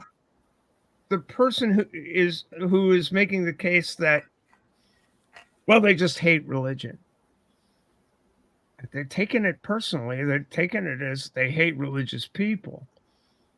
Yeah. Yeah. And so you're in this. This is where the both sides comes in, because we've suddenly depersonalized the argument and made it about hating religion. Yeah. And hating atheism, and eliminating the people behind both of those things. And creating the false narrative that there are two sides. Yeah. Right. Yep. Even though I got into this community because of a religious group actually attacked my daughter, and when I actually asked why they did that, they asked my job, and they said, "Your job cannot be real because the Earth is flat." And that's how I got into this community. I still respect their religion, but I don't respect their extremism. Right, right. Use the line, Stephanie, please. Say the line that I like. Okay. I don't care what you believe. I care what you do with your belief. Yes. Yeah. Exactly. So it's the actions that we may hate, so to speak, or whatever, but the believers can't be conflated with the belief. Right. In religion, they say hate the sinner, or hate the sin. Don't hate the sinner. In the same way, you can hate the religion all day long. Yeah. You just don't hate the person. Yeah. You love the human being. You know, the way to elaborate on that just a wee bit, I think that religion is an impediment to rational thought. I think that there's no necessary there's no that I think that a perception of the numinous is a part of the human makeup. It's a part of the makeup of the species. We like to imagine stuff. We are imaginative people. We are imaginative creatures. The problem is that we create gods and put upon God our own prejudices, things that we think are right and wrong, and then we turn around. It's a neat little process where we turn the whole thing around and says, "Well, I don't believe this, but God commands me to believe this," and we don't recognize that we created that God that told us to believe the things we already believe, and it's like breaking that loop is a really difficult thing for people to do. Well, because when but people Stephanie, have been telling the stories for a couple hundred years, and nobody For knows a where the couple story 100,000 started from. Yeah. Yeah. Stephanie, you actually said the keyword gods. Gods is more logic because we couldn't. The humans could not explain some stuff, so there was a god for everything, and they were fighting sometimes. But one god is actually illogical at all. Well, they're why just trying to place, why everything, why if there's more that's gods, one I've that pulled on a lot. should be possible. But, That's what I've pulled on a lot is that, okay, you have to admit that our world is kind of messed up. We can argue about what level, but it's messed up. So if you have one all-powerful God controlling everything, how do you explain that? But if you've got like a dozen gods who are constantly bickering over who's in charge, it makes perfect sense that things are messed up. Exactly. All right, if we're allowing gods. I'm going to be bold and say, how do we make up the proper how do we make up the right compost out of our common heritage, culturally and biologically? Like, how do we make up the proper compost that allows for human thriving? Well, for religious compost, does you need it to start with holy involve water. God, or does it involve recognizing that all of these concepts arise from within us? Yeah, we've got to compost the bad ideas.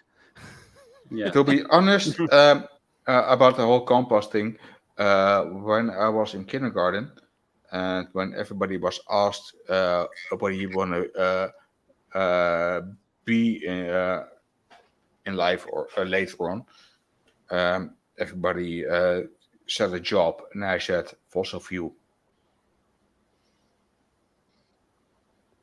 A piece that every atheist needs to have in their arsenal for when they're being attacked by those Christian type guys is Matthew 6:5. That's the line from the Beatitudes where Jesus explains to people, that you don't worship on the street, you worship at home in private. Yeah. That's And good just thing. remind them that their own religion says, go away, shut up. Mhm. I don't know the numbers and phrase at my head of it anymore, but I phrased the daughters of Lot a few times in a conversation like that. Well, God one is thing always I good, and okay, they're so Way I- incest is okay. the way I've always taken that particular saying is like the same sort of thing, go into your closet and pray thing. My mom actually did that, which is really kind of weird. But the way I take that is reflect, think. Yeah. Yeah. It's there's people talk about whether it's in outright fundamentalist religion or New Age or woo-woo or this, that, the idea of, it's often called centering prayer. And it's really just a matter of sit back and think. Sit back and reflect. And it doesn't, if Give the do you respect have you like to to get back. reflect on a teapot, or do you have to reflect on this? No, you have to reflect on your own. But Well, also yeah, give the I always respect took you like to that. get back. I always took that Give- to be the meaning of that verse is that, you don't do it, as a performance in front of other people. You do it where you're someplace quiet and you're just left alone with your own thoughts. That makes sense. Yeah, And I think then play out the results. Then have the dialogue. But the problem is, too many people are just willing to take a statement as at face value. It's comes down to skepticism, doesn't it? I think that one statement Yes. that the Bible got right is that I do believe the meek shall inherit the earth, because the Karens would bitch too much about the condition it's in when they get it. Yeah. Yeah, well, They have to have a God chance- to say, I want to talk to your manager. Yeah, exactly. There you go. Oh, that would be a good cartoon strip. Yeah. Ezekiel standing in front of the gate. No, I want to talk to the manager. Fuck. Yeah. Well, she Yep. starts out yelling at the priest, and she drops dead of a heart attack there. So she goes right up to the pearly gates, and she yells at St. Peter, and it's all the way up to Yeah. Jesus and talking to God. I think that Yep. that passage in Matthew 6 is a rare gem that we see in the Bible, because most times the authors had a motive. Yeah. I want you to do this. I want you to do this. In this case, the motive was to actually sit back and reflect instead of a religious motive or be more religious, be whatever. It was actually a gem in self-reflection. And you didn't actually get that a lot in the Bible. Yeah. There's more verses about proselytizing and defending the faith to other people than that. But it is a good point, and I think it's I guess it all comes down to, because denominations hold different parts of the Bible, literally and figuratively, and so it's one of those things of like, it depends on who's looking at it and how they're going to interpret it. But I think it's an excellent a verse to bring up when talking about proselytizing and things. I love the my favorite verse out of the Bible, I believe, is Song of Songs, but it's avoid the appearance of evil. I love that because and it's true. Like, and I tell my kids, okay, well, don't look like you're up to no good. Yeah. That's And how I take it. Yeah.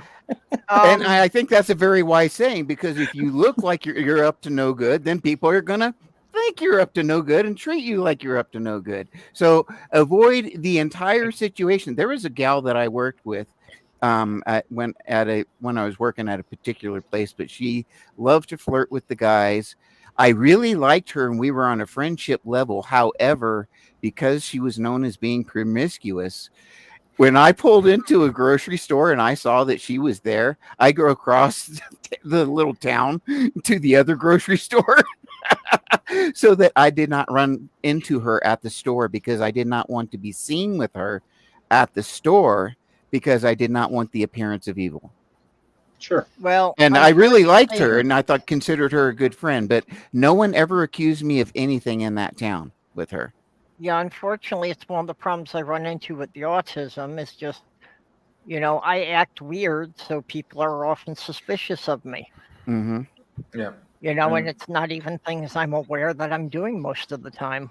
By the way, Purple, I do not think anything you have ever done in your entire life is weird. Now, what that says about me? Mostly it says you know very little of my history. Or I'm just as autistic. Yeah. No, Purple's what's changed a lot in her life. She's changed a lot in her life ever since she got out of prison. It's all been just positive. It wasn't prison. It was only the county jail. For 5 years. I went to prison. Yeah, for Hey, 5 years, ik come out away. Yeah. I went to prison for 15 years, but that's a different story. I was a correctional officer for 15 years. Oh, I only went to the county jail, and I only had to wear that wrist anklet or that ankle bracelet for 5 years after that. I was supposed I made to go to a prison, second one to wear it but, on the other ankle just so it'd be fashionable. No, literally, I was supposed to go to prison because I wanted to be refusal of the what do you call it, the enlisted thing.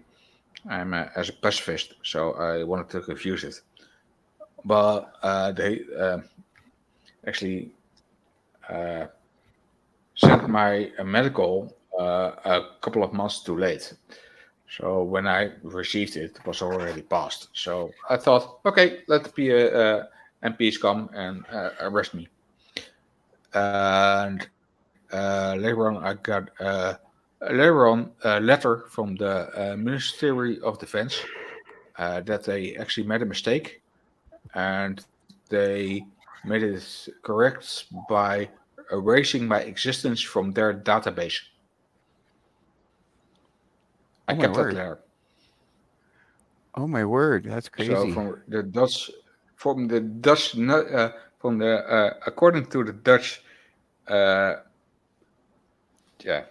military, I do not exist. Well, I think that's not I have bad. a letter to prove it. That's a great position. Yeah. Okay. For a pacifist, it's the best letter you can get. I do not exist according to the army. Yeah, it sounds good to me. That's funny. I didn't have to go to jail, and I never had to be enlisted. So yeah. So what do they call that? That's not a draft. Anyway, because I went to the seaman school. But we have a draft is same as enlisted. But we had if you went to the seaman school, you automatically were in the Navy, so they didn't bother. But do you have conscription? Yeah. I'm called Tiny Captain because I'm a real merchant Navy captain. Then you have a rule that if there is a war, you're automatically assigned to a warship. So do you have conscription? No, I don't. No, okay. At least the other people have, but I don't exist according to them. Okay.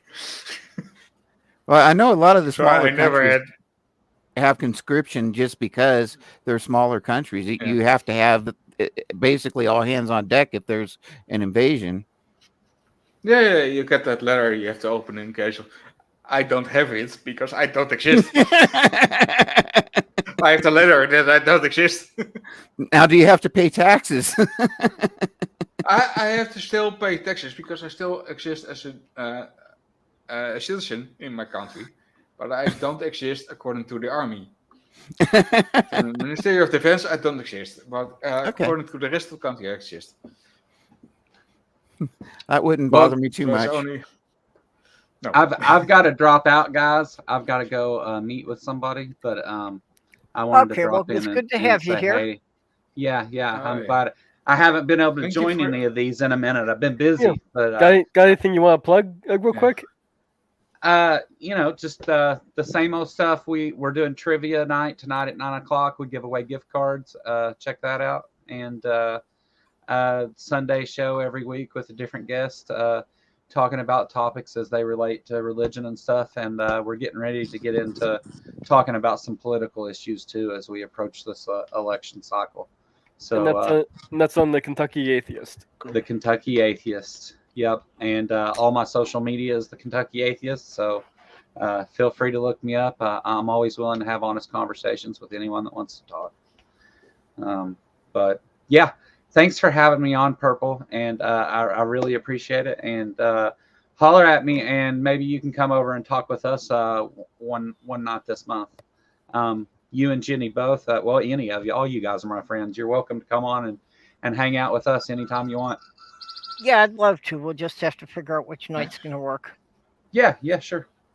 But good to see everyone, and I'm glad I was able to come hang out for a little bit. And I thought this was a really interesting topic that was posted. So good job, everybody.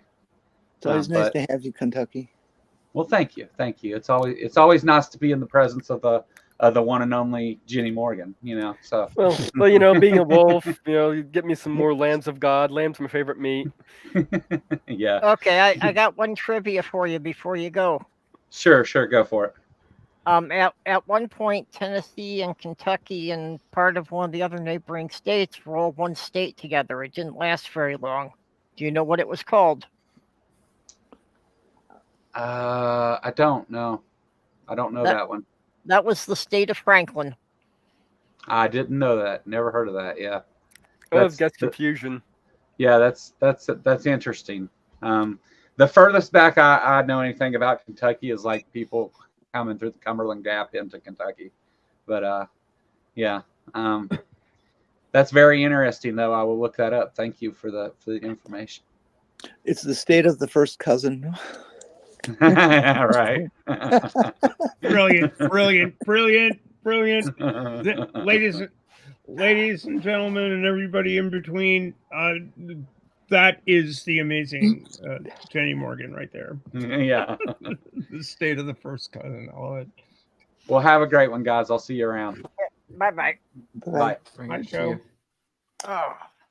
So talking about compost, what I used to do, I had a farm. And I had from guinea pigs in the house and rats in the house, cats, dogs, up to llamas, alpacas, cows, pigs, goats, sheep, anything you can imagine. I had a literal petting zoo. And I got all of that poo and got a tractor and made a flower bed that I stacked, not landscaping timbers, railroad ties. About 3 high, so that I had about a foot and a half high flower bed. And then I got the tractorfuls of this poo over that had been sitting and mellowing for 7 years, and there was chicken shit in there and all the straw and hay and extra food, or hay, whatever. All this stuff was just put in one big pile. Yeah, especially with it being well aged like that.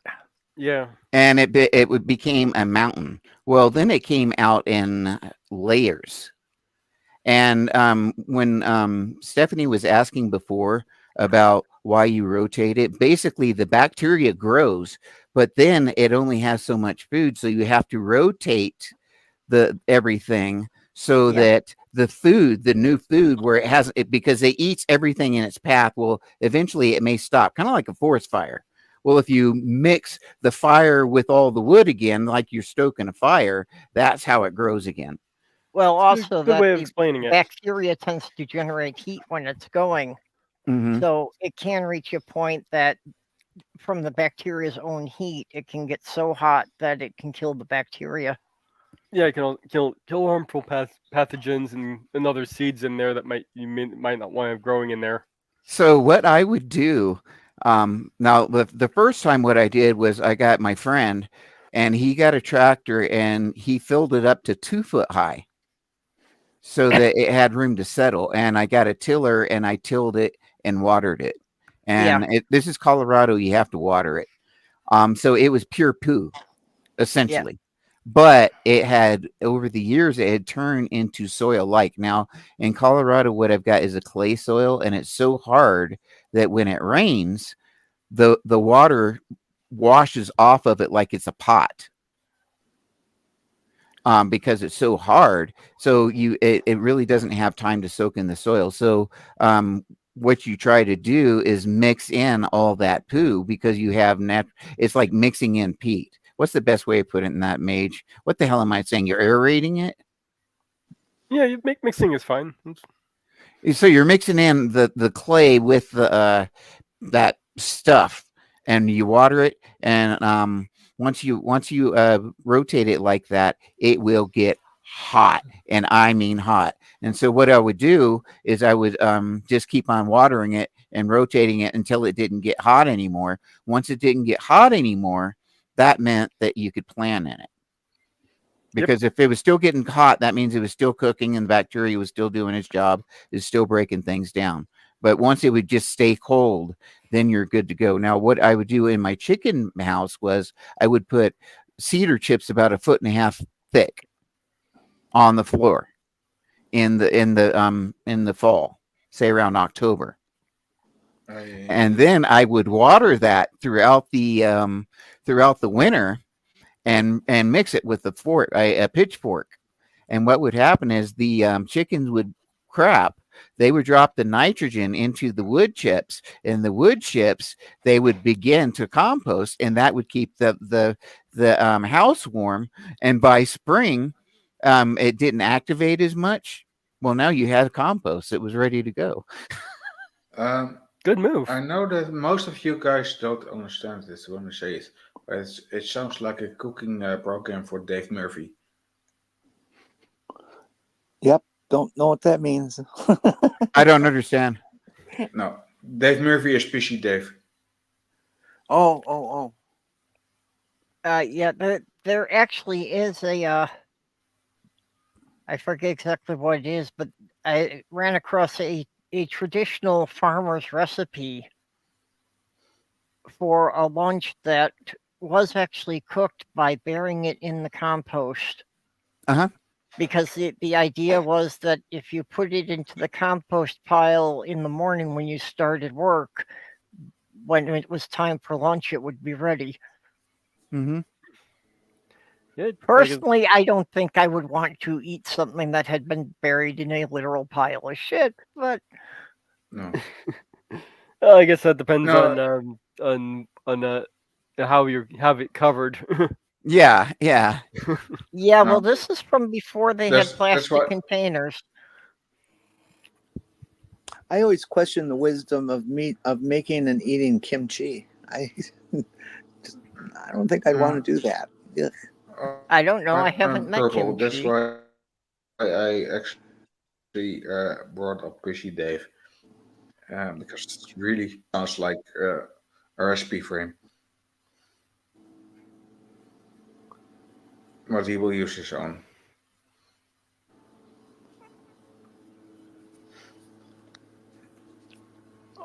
Yeah, never mind. Yeah, I never. I don't understand. Yeah. No. If you know Fishy Dave, then you know.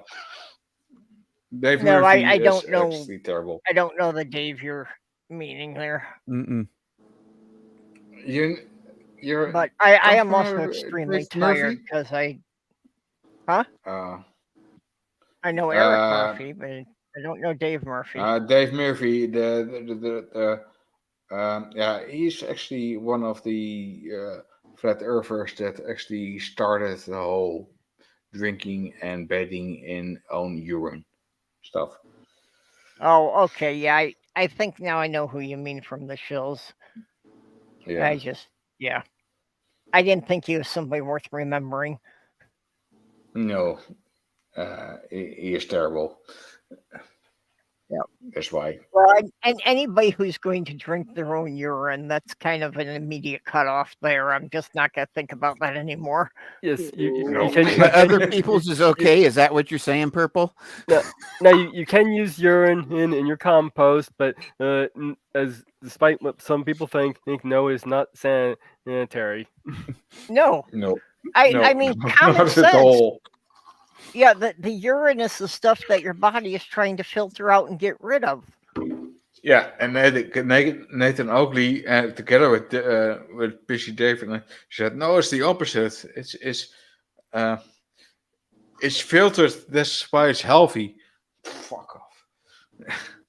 No, your kidneys filtered it out of your blood and then wanted a way to get it out of your body. Yeah, that's the whole thing. You can actually check your health in the your color of your urine. If your body tries to push out more bad things, it's more yellow. Then you're not healthy. Hey, we got the book in. Yeah. Turn off. If it looks like this whiskey, then you're Hey, not healthy. Spooky, are you referring to Flat Earther Dave from UK? Yeah. Ew. From the UK, yeah. Yeah. Oh, okay. That Oh, Dave. so your Dave is the same Dave? Yeah, the Dave from the UK is Dave, Pissy Dave. Yeah, Dave Murphy. Doorknob head? I cannot Dave is a Dave imagine is a what Dave. position you were in that you could accidentally drink your own urine. Just on the premise that liquids will always fall down, you'd have to be doing a headstand or something. Oh, Sitting just down, sitting kid down playing and in the start tub. peeing. Doorknob, you don't really have to tell us everything. Well, oops, Oh, oops, sorry, I drank sorry. my pee. I Sounds a little bit weird, I'm just, whoa. I'm what so just sorry I happened? destroyed your... Okay, I'm going with vaccines cause autism. I would rather than pee causes autism. At least No. your pee. Unfortunately, because of all these people who have not been vaccinating their kids for the last couple of years, Canada is facing a major measles outbreak. Oh no. It was either Ontario or Ottawa. I can't remember which one it was. Well, only- Ottawa's in Ontario, so either way. In order to have herd immunity, you must maintain herd immunity. And just like you're saying, you have to keep up on those shots and so forth in order to maintain herd immunity. Okay, so important tip on how to avoid drinking your own pee. Points up, raining. Yes. We're starting to sound like Donald Trump at a press conference. Less talking about eating your own bodily wastes. I always consider. Anybody Sorry, hear the Dave, report what? on Trump's behavior yesterday in his trial? No, I haven't heard this. He was falling asleep again, except his head fell backwards, mouth open, not quite drooling. Nobody said he was I still drooling. have my original. Yeah, and he did that a few times. That he was actually that far out. There. I have I still have my to original imagine- kids vaccines with me. I have to imagine that Don John has a bad case of sleep apnea. I bet he snores like a son of a bitch. You know what really bothers me about the whole Trump situation, which I don't care for Trump, but whether you like Trump or don't like Trump, what really bothers me is it's very, very obvious that man is nowhere near the same person he was, like I said, like him or not, when he was president. that man has gone to shit. And why the hell is it that the people who are close to him aren't like, dude, You you I gotta have to set that say, down. You gotta stop. he's been the same asshole since his Studio 54 days, but Right. but he's not as there's a difference between a sharp asshole and just an asshole, and he's gotten more the just an asshole aspect of his personality has blossomed, remained as his sharpness has declined. Let's right, and he has no sharpness left, and I think it's to the point that the people close to him should be protecting him, and they're not. Instead, they're like letting this, I'm sorry, man who is not cognitively functionally able to function on his own anymore. As an autistic, he would be considered a level 3 autistic right now, which means high support needs, and he is a high support needs person at this point in time. If he did not have an entire staff of people taking care of him, he could not function on his own. Yeah, but that's the point. He can only get people to take care of him by paying them. That family has no connections. Well, what I'm saying, though, is this is not presidential material at any point in time. I don't care. If you have to have a full staff take care of you 24 hours a day, I'm an autistic person saying this. And right now, at my level, I'm level 2, and I am not at a level that I could be presidential material because I need too much support right now. Yeah, well, several of his former aides have come out and said that, compared to where he was in 2016, he is incoherent. Right. And that's what I'm saying, whether you like him or not.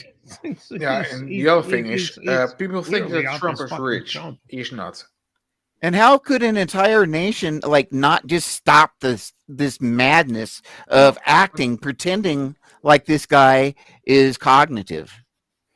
That's what blows my mind. Because, God, everybody's projecting their hopes and fears on this guy. This is a cult of personality that, all of it, whole damn thing is. But that's not concordant with reality. Of course not, because people's hopes and fears are often not are not concordant with reality. They're it's a figment of people's imagination that if only the people who hate the people we hate are in control, then the world will be better. It's just, it never works that way, and nobody ever believes that it can turn on a dime and wind up biting them in the ass.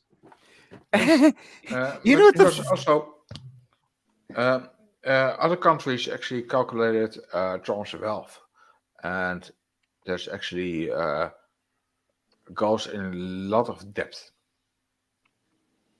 He doesn't have a dime; he has a lot of debt. Yeah. Well, I don't want to cast aspersions, but the Netherlands is not necessarily in great shape in that regard either, because you got that right wing garbage going on there in a big way. Right now. At this moment it's terrible. Yes, I know. Well, it's really, I think that a good case terrible. Was made. And we now got because we didn't want the right wing party that won as vice president. There's now a new vice president chosen just a couple of days ago. That's neutral.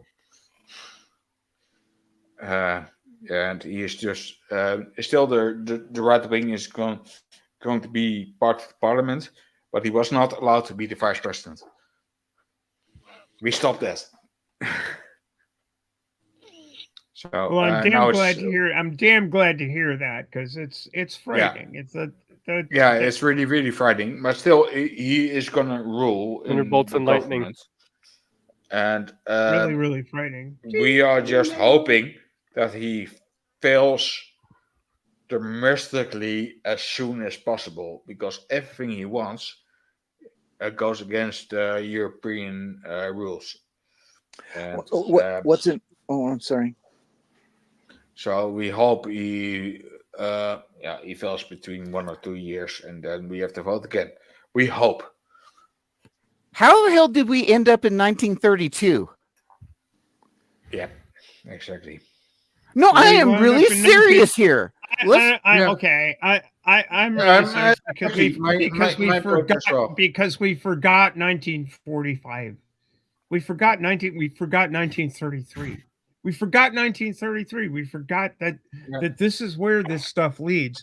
The progression, the descent into madness, the descent into othering is something we have done over and over and over again, and we don't seem to be able to learn. Well, and we haven't learned that debating about the number of angels on heads of pins is an abstraction about who we're supposed to hate. And we haven't gotten over the idea that maybe we're not supposed to hate anybody. Well, isn't it crazy? I just pop off with that randomly. No. I pop off with that, and everybody knows exactly what the hell I was talking about. It is a cycle we go through, basically like every 3 generations, that when all of the people who fought in the last Great War have died out, we wind up starting the cycle all over again. This is the craziness. It's 1932. Yeah. Yeah, except with YouTube.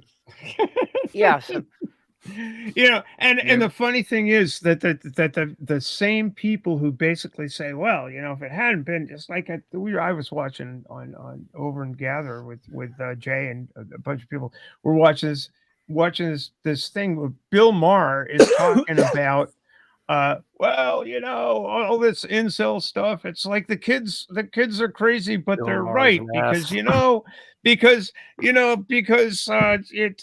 men don't understand women, and men are oppressed because women aren't fucking them and all of this kind of stuff. And it's like, dude, you're 68 years old. You're still pissed off that you weren't getting laid and you had to be the fucking class clown in order to get any. And it's just, Jesus, man, you're blaming it on technology, and it's not technology. I mean, it isn't. Yeah. You know what? It's this eternal sense of, oh, gee, I'm misunderstood, and poor me. And rather than trying to understand other people, you dump all this misunderstanding on yourself, and it's just, come on, guys. I've got an important tip. Any of these guys who are complaining that they can never get laid, a very important tip is treat women like human beings.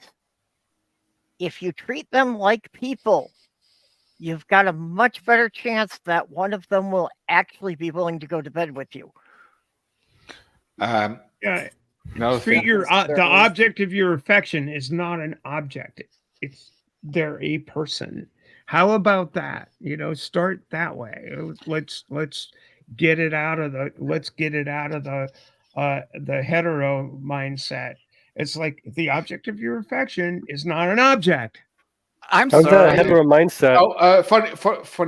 Funny thing is, my friends always taught me. I was always single and everything. My friends always had girlfriends, and they said it was because you are not an asshole enough, and even their girlfriends said you're not an asshole enough.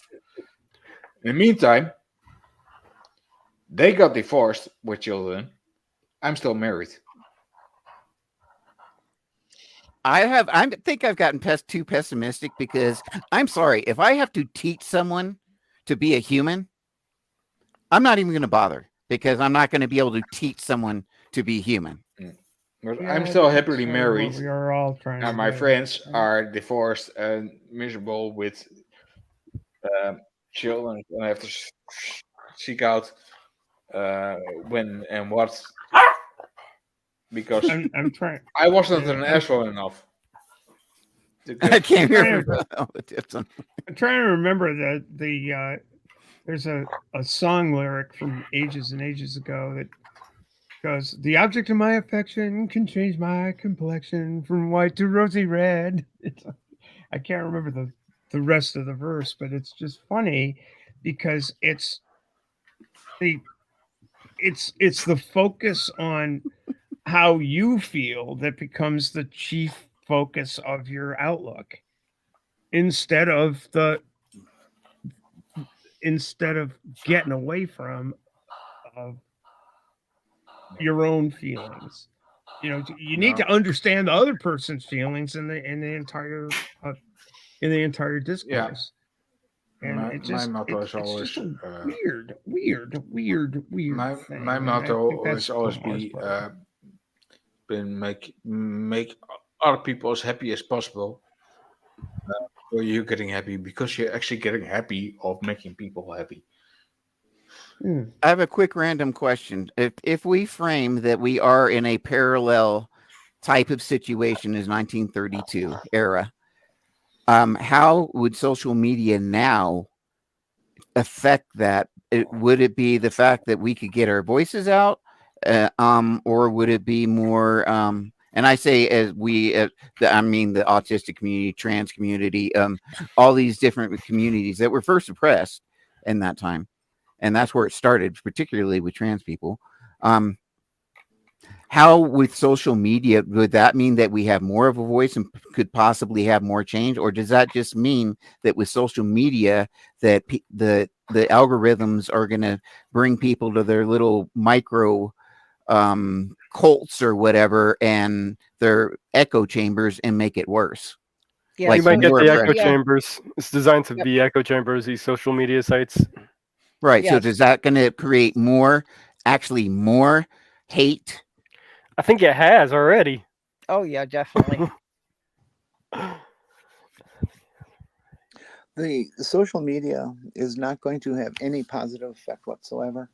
You're not going to win a campaign because of social media. The number of people who are on social media in our culture, anyways, I'm guessing is probably not more than about 30%. Okay, the rest of them might stop by once in a while, but they're not followers, they're not junkies, they don't belong to communities online or anything like that. And they're the people who are never going to hear anything about it, who are the people who need to hear the most about it, because the only place you hear about it, the Nazism in this case, is on the line in the communities that you're talking in. America, because of the mainstream media, has Oh, we Okay. lost Jenny. Oh damn! Ember has her correct answer. Ember, no change. The news at the time explained why the nationalists were a bad idea. Illuminati. It still happens. Okay, It's same crap. let Jenny finish because she got cut off mid-sentence there. I kind of lost where I was going now. Something about Nazis. Oh yeah. Mainstream media, they're not saying anything about this. That you talk to an average American who's not an internet person, and you ask them about this upcoming election, and you mention something like, there seems to be a fascist bent developing, and they go, huh? A, don't know what that means, and B, don't see it because nobody's telling them about it. Mainstream media has absolutely failed our democracy. Oh yeah. Well, mainstream And it's media really failed. doesn't care one way or the other about democracy. They're only interested in their ad sales. It's failed democracy every single time because it's not part of democracy. It's not. I don't see that they're enterprises that seek to, as Purple just said, boost ad revenues, and whatever. And the key thing is inflaming passion rather than kindling a light. They're trying to light a fire. It's not the light from the fire, it's the heat. It helps with their advertisers because they want to get brand loyalty. So they don't see much of a difference between starting a fight between the right and the left as being any different than starting a fight between people who like Coke and people who like Pepsi. And it's like, my favorite media bugbear for a long time has been the New York Times. It's like since the Iraq War and before, hell, back to the Vietnam War. The New York Times in there, saying, pushing the views of Judith Miller. I was fucking right. You know, we need to destroy Saddam Hussein because of weapons of mass destruction and all this other kind of crap. Like the battles are the same battles. It's just and the bullshit is the same bullshit.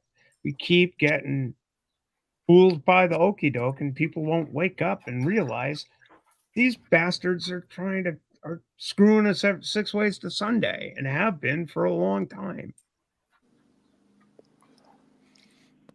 No, what amazes me is even the discussions that are being even being had. First of all, we've gone through the whole trans rights thing, and then the women's rights thing with the Roe v. Wade thing. But now we're literally having discussions about a dictatorship in the United States. Yep. Those discussions are being actual, like, real life discussions. People talking about this. What? There are people in MAGA who I have seen on interviews, multiple interviews by multiple reporters, who say, yes, I think dictatorship would be a good idea. Mm-hmm. Well, you're worried about being in the 1930s. I think maybe we should worry more about it being 1984. Yeah. Yeah, I think part of the problem is that the Republicans think 1984 was a how-to manual. I think our government in general thinks that. When I was a child, I'm sorry, my parents were staunch Republicans, and I understood the Republican Party. Those people and what they thought are not what these people are today. Even No. the evangelicals which I was fundamentalist at that time, weren't that radical. What we're seeing now was the most radical of that time. At least from what I saw. They still didn't care for the Jews or the homosexuals or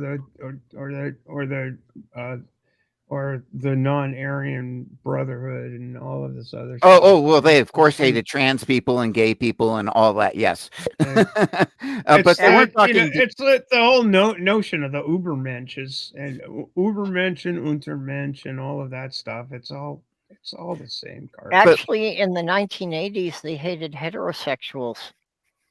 That word was originally coined to refer to people who had sex with no intention of having children. I did not know that. That strain. Yeah.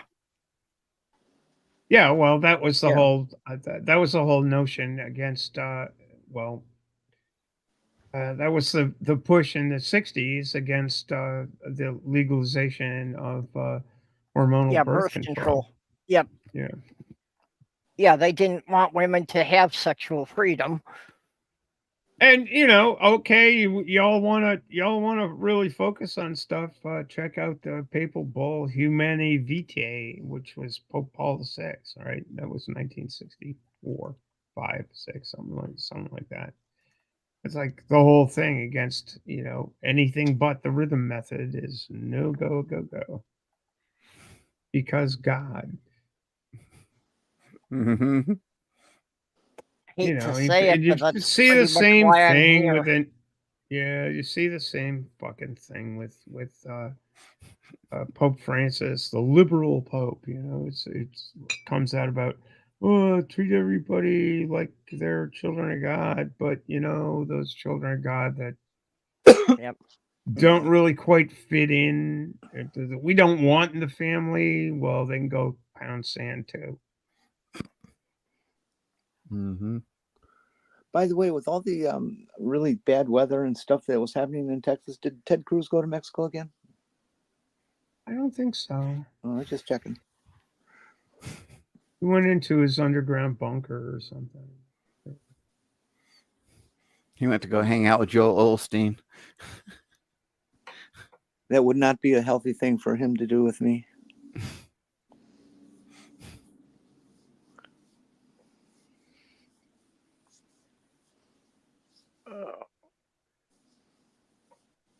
Well, I have no energy left personally, and I should go up and check on Sloth Girl. So you people are welcome to carry on, but well, I think I'm gonna finish up with a few of these books I have on hand here. But Shell. So we got this first one here Okay. is Tony O'Neill's book. He has a YouTube channel called Simplify Gardening. This book here is designed as kind of for beginners or experts, anything in between. Kind of explains how to compost. This is by Robert Pavels. I like this guy's site. He's got at the channel Garden Myths, or not channel. The website is Garden Myths. I've actually used his site a few times to research for my own videos, and he has a few other books here as well, by the same guy. So I'll put those links into the chat. Okay. Anybody have anything personally they want to plug? Sure. I'm live as the autistic page. I'm doing basically autistic news commentary and making fun of a lot of stuff. And I do that from 6 to 8 Monday through Friday Mountain Standard Time. And I'm pretty much the autistic page on all media. Yep, I've seen you streaming online quite a bit lately. Yeah, I'm kind of moving in that direction, and I have this theorem that's probably not going to apply for a while, but with all this AI and everything coming out, I think people are going to value live streams and live interactions way more than videos as entertainment, because with AGI and with quantum computing and everything else, there's going to be so much that is not real that I think people are going to value, like I said, live streams. Things. Yeah, unfortunately, I think you're right that they're going to wind up with so many channels that AI will be writing the scripts that people aren't going to want to watch the pre-recorded stuff anymore. Mm-hmm. And so that's the theorem I'm going with. And also, I've heard that like TikTok and stuff like that, they're really pushing live streams right now. I don't know why, but okay, sure, whatever. Okay, well, this Saturday is June 1st, so we will be doing a Saturday stream at 5 o'clock Central, 6 o'clock Eastern. So I haven't really settled on all the topics yet, so this week we'll probably just be doing kind of an introductory to the LGBT community. So anyone who has an opinion is welcome to come and join on that. I have no opinions. No, none. No, I've got no opinions. Well, I had opinions, but they made me clean my apartment, and now I've got no idea where I put them. Those are hygienic opinions, right? the ones that keep you from. No. Well, all my opinions got packed up in different boxes for different categories, and the LGBTQ opinions are probably in one of these, empty cat litter buckets that I repurposed. But there's like a dozen of those here, and I don't know which one it is. So you gotta write that stuff on the outside. So you gotta pump up Bad Science Sunday. I'm gonna be on again with Maya. You're gonna be on this week, okay? Yeah, I'm gonna be on this week with Maya and Tapioca Weasel. Back to crazy reality. Debunking bad science. I have no idea what we're gonna be talking about. Okay, you don't know what the topic is. It'll be something cuckoo, something from the lunatic fringe that we're gonna get your feather ready. Steph, I have my feathers. Steph, I want to be on that with you. Talk to Maya. Matt Pal Science. But yeah, whatever. We talked about this for a while. The focus in my real life has been unfortunately today I should be out sailing right now, but I have this this COVID-19 thing that I don't want to give to anybody else. Yeah.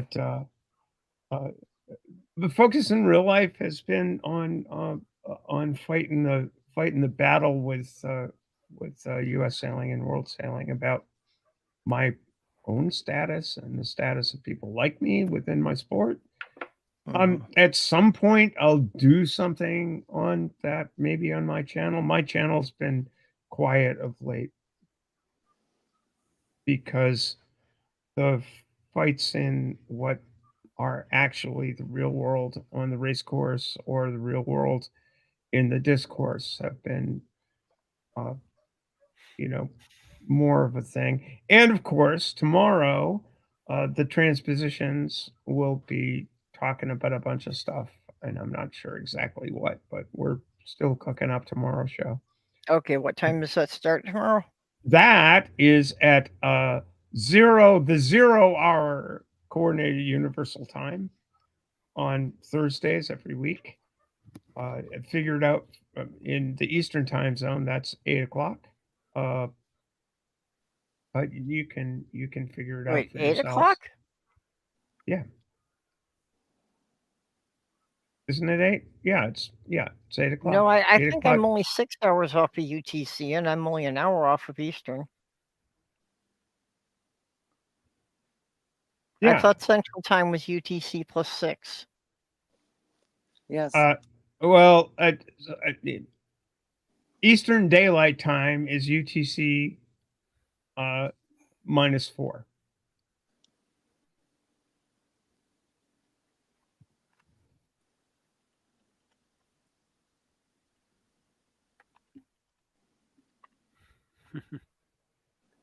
It Okay. is.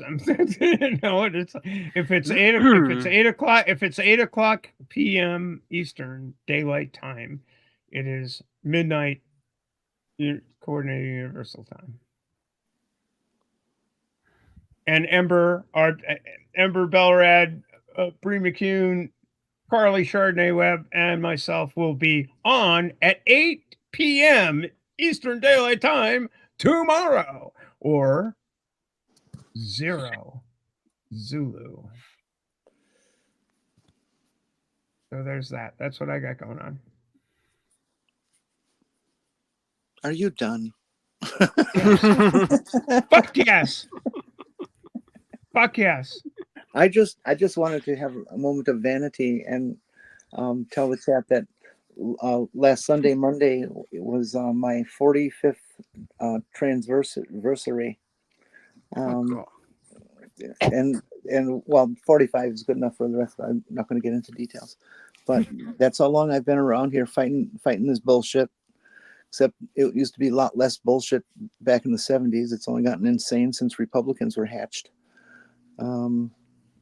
So what the fuck? My Ko-fi is up. My Twitter page, if you want. Ko-fi /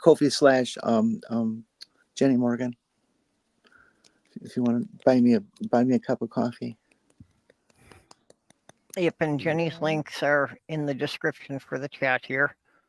And I should have I'm been fine getting with- everybody's in, but I've been so groggy today, I completely forgot to be doing that. So, And instant coffee is fine. I don't need any gourmet crap. And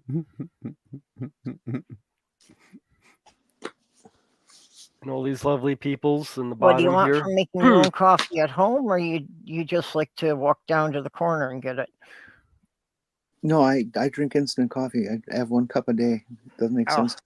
I thought you drank more than that. No, in the old days, I do a quart or 2 a day, but not anymore. Doctor says no. Yeah, Donna's friend has to keep a jar of instant coffee here because neither of us drink it, so she need to have a way to make it 1 cup at a time when she's here. Instant coffee is a crime against humanity. I don't have any problem with that. Of course, I don't think much more of regular coffee either. Steph, I apologize for my limitations. Please forgive me. Not a problem. Not a problem. What limitations? Come on, Jenny. You got it. You got it. Well, what I didn't mention about that 45 trend thing is I haven't had a date in all those years either, so it's not all happy carefree stuff. Okay, Stephanie, has it occurred to you that goat eat coffee beans And you really can't tell the difference between them before they've eaten them and after they've eaten them. Are you talking about the ones that go through a civic's intestines and stuff? Civets? Well, no, just in general, the coffee beans that are fresh off the plant don't look much different from the ones that have already been through the goat. That's true. I don't know. I just don't like instant coffee. Have some raisins. Yeah, there's that. That's why you never trust the black jelly beans at Easter. Ooh, hadn't never thought trust- about Not after the that. rabbit's been jumping around there. I don't like licorice, Wow. so I never trust the black jelly beans anyway. You know, I never you liked the eat black jelly beans, and I could never stomach coffee. you know that licorice will give you boobs. So watch out. Okay, if you can find me a citation for a study that says that, I am going to go out and start eating pounds of it every day. Steph, that's true, but I also heard that the I can never say this word, areola is turns black. So I don't know if I recommend. Oh shit! That is not that is not the context in which I want boobs. Yeah, well, I'm saying. Well, in June here, I will be 3 months on HRT, and I've only managed an A cup, so I need some help here. 3 months is not long. You do realize No, puberty lasts in a June long it'll be time. 3 years. I mean, Oh, yeah. 3 years. Okay. I'm telling you, Perp, you need a good strong vacuum cleaner. Oh, Well, I've got stop shop that. vacs, but yeah, the hickeys don't last that long. I think we're making Tiny Captain kind of uncomfortable here. You're muted, Captain. So uncomfortable that the captain is muted. Okay, does anybody else have anything else to shell before we go down to another rabbit hole and start talking for another hour? No. Yeah, I'll shut down so I can go up and check on the girls and then take a nap. Right, you want to hit the button, or you want me to? Since you said you're. You go last ahead. one? Like I All right. say, my trackball's being flaky, so buttons aren't always working for me. Ending now.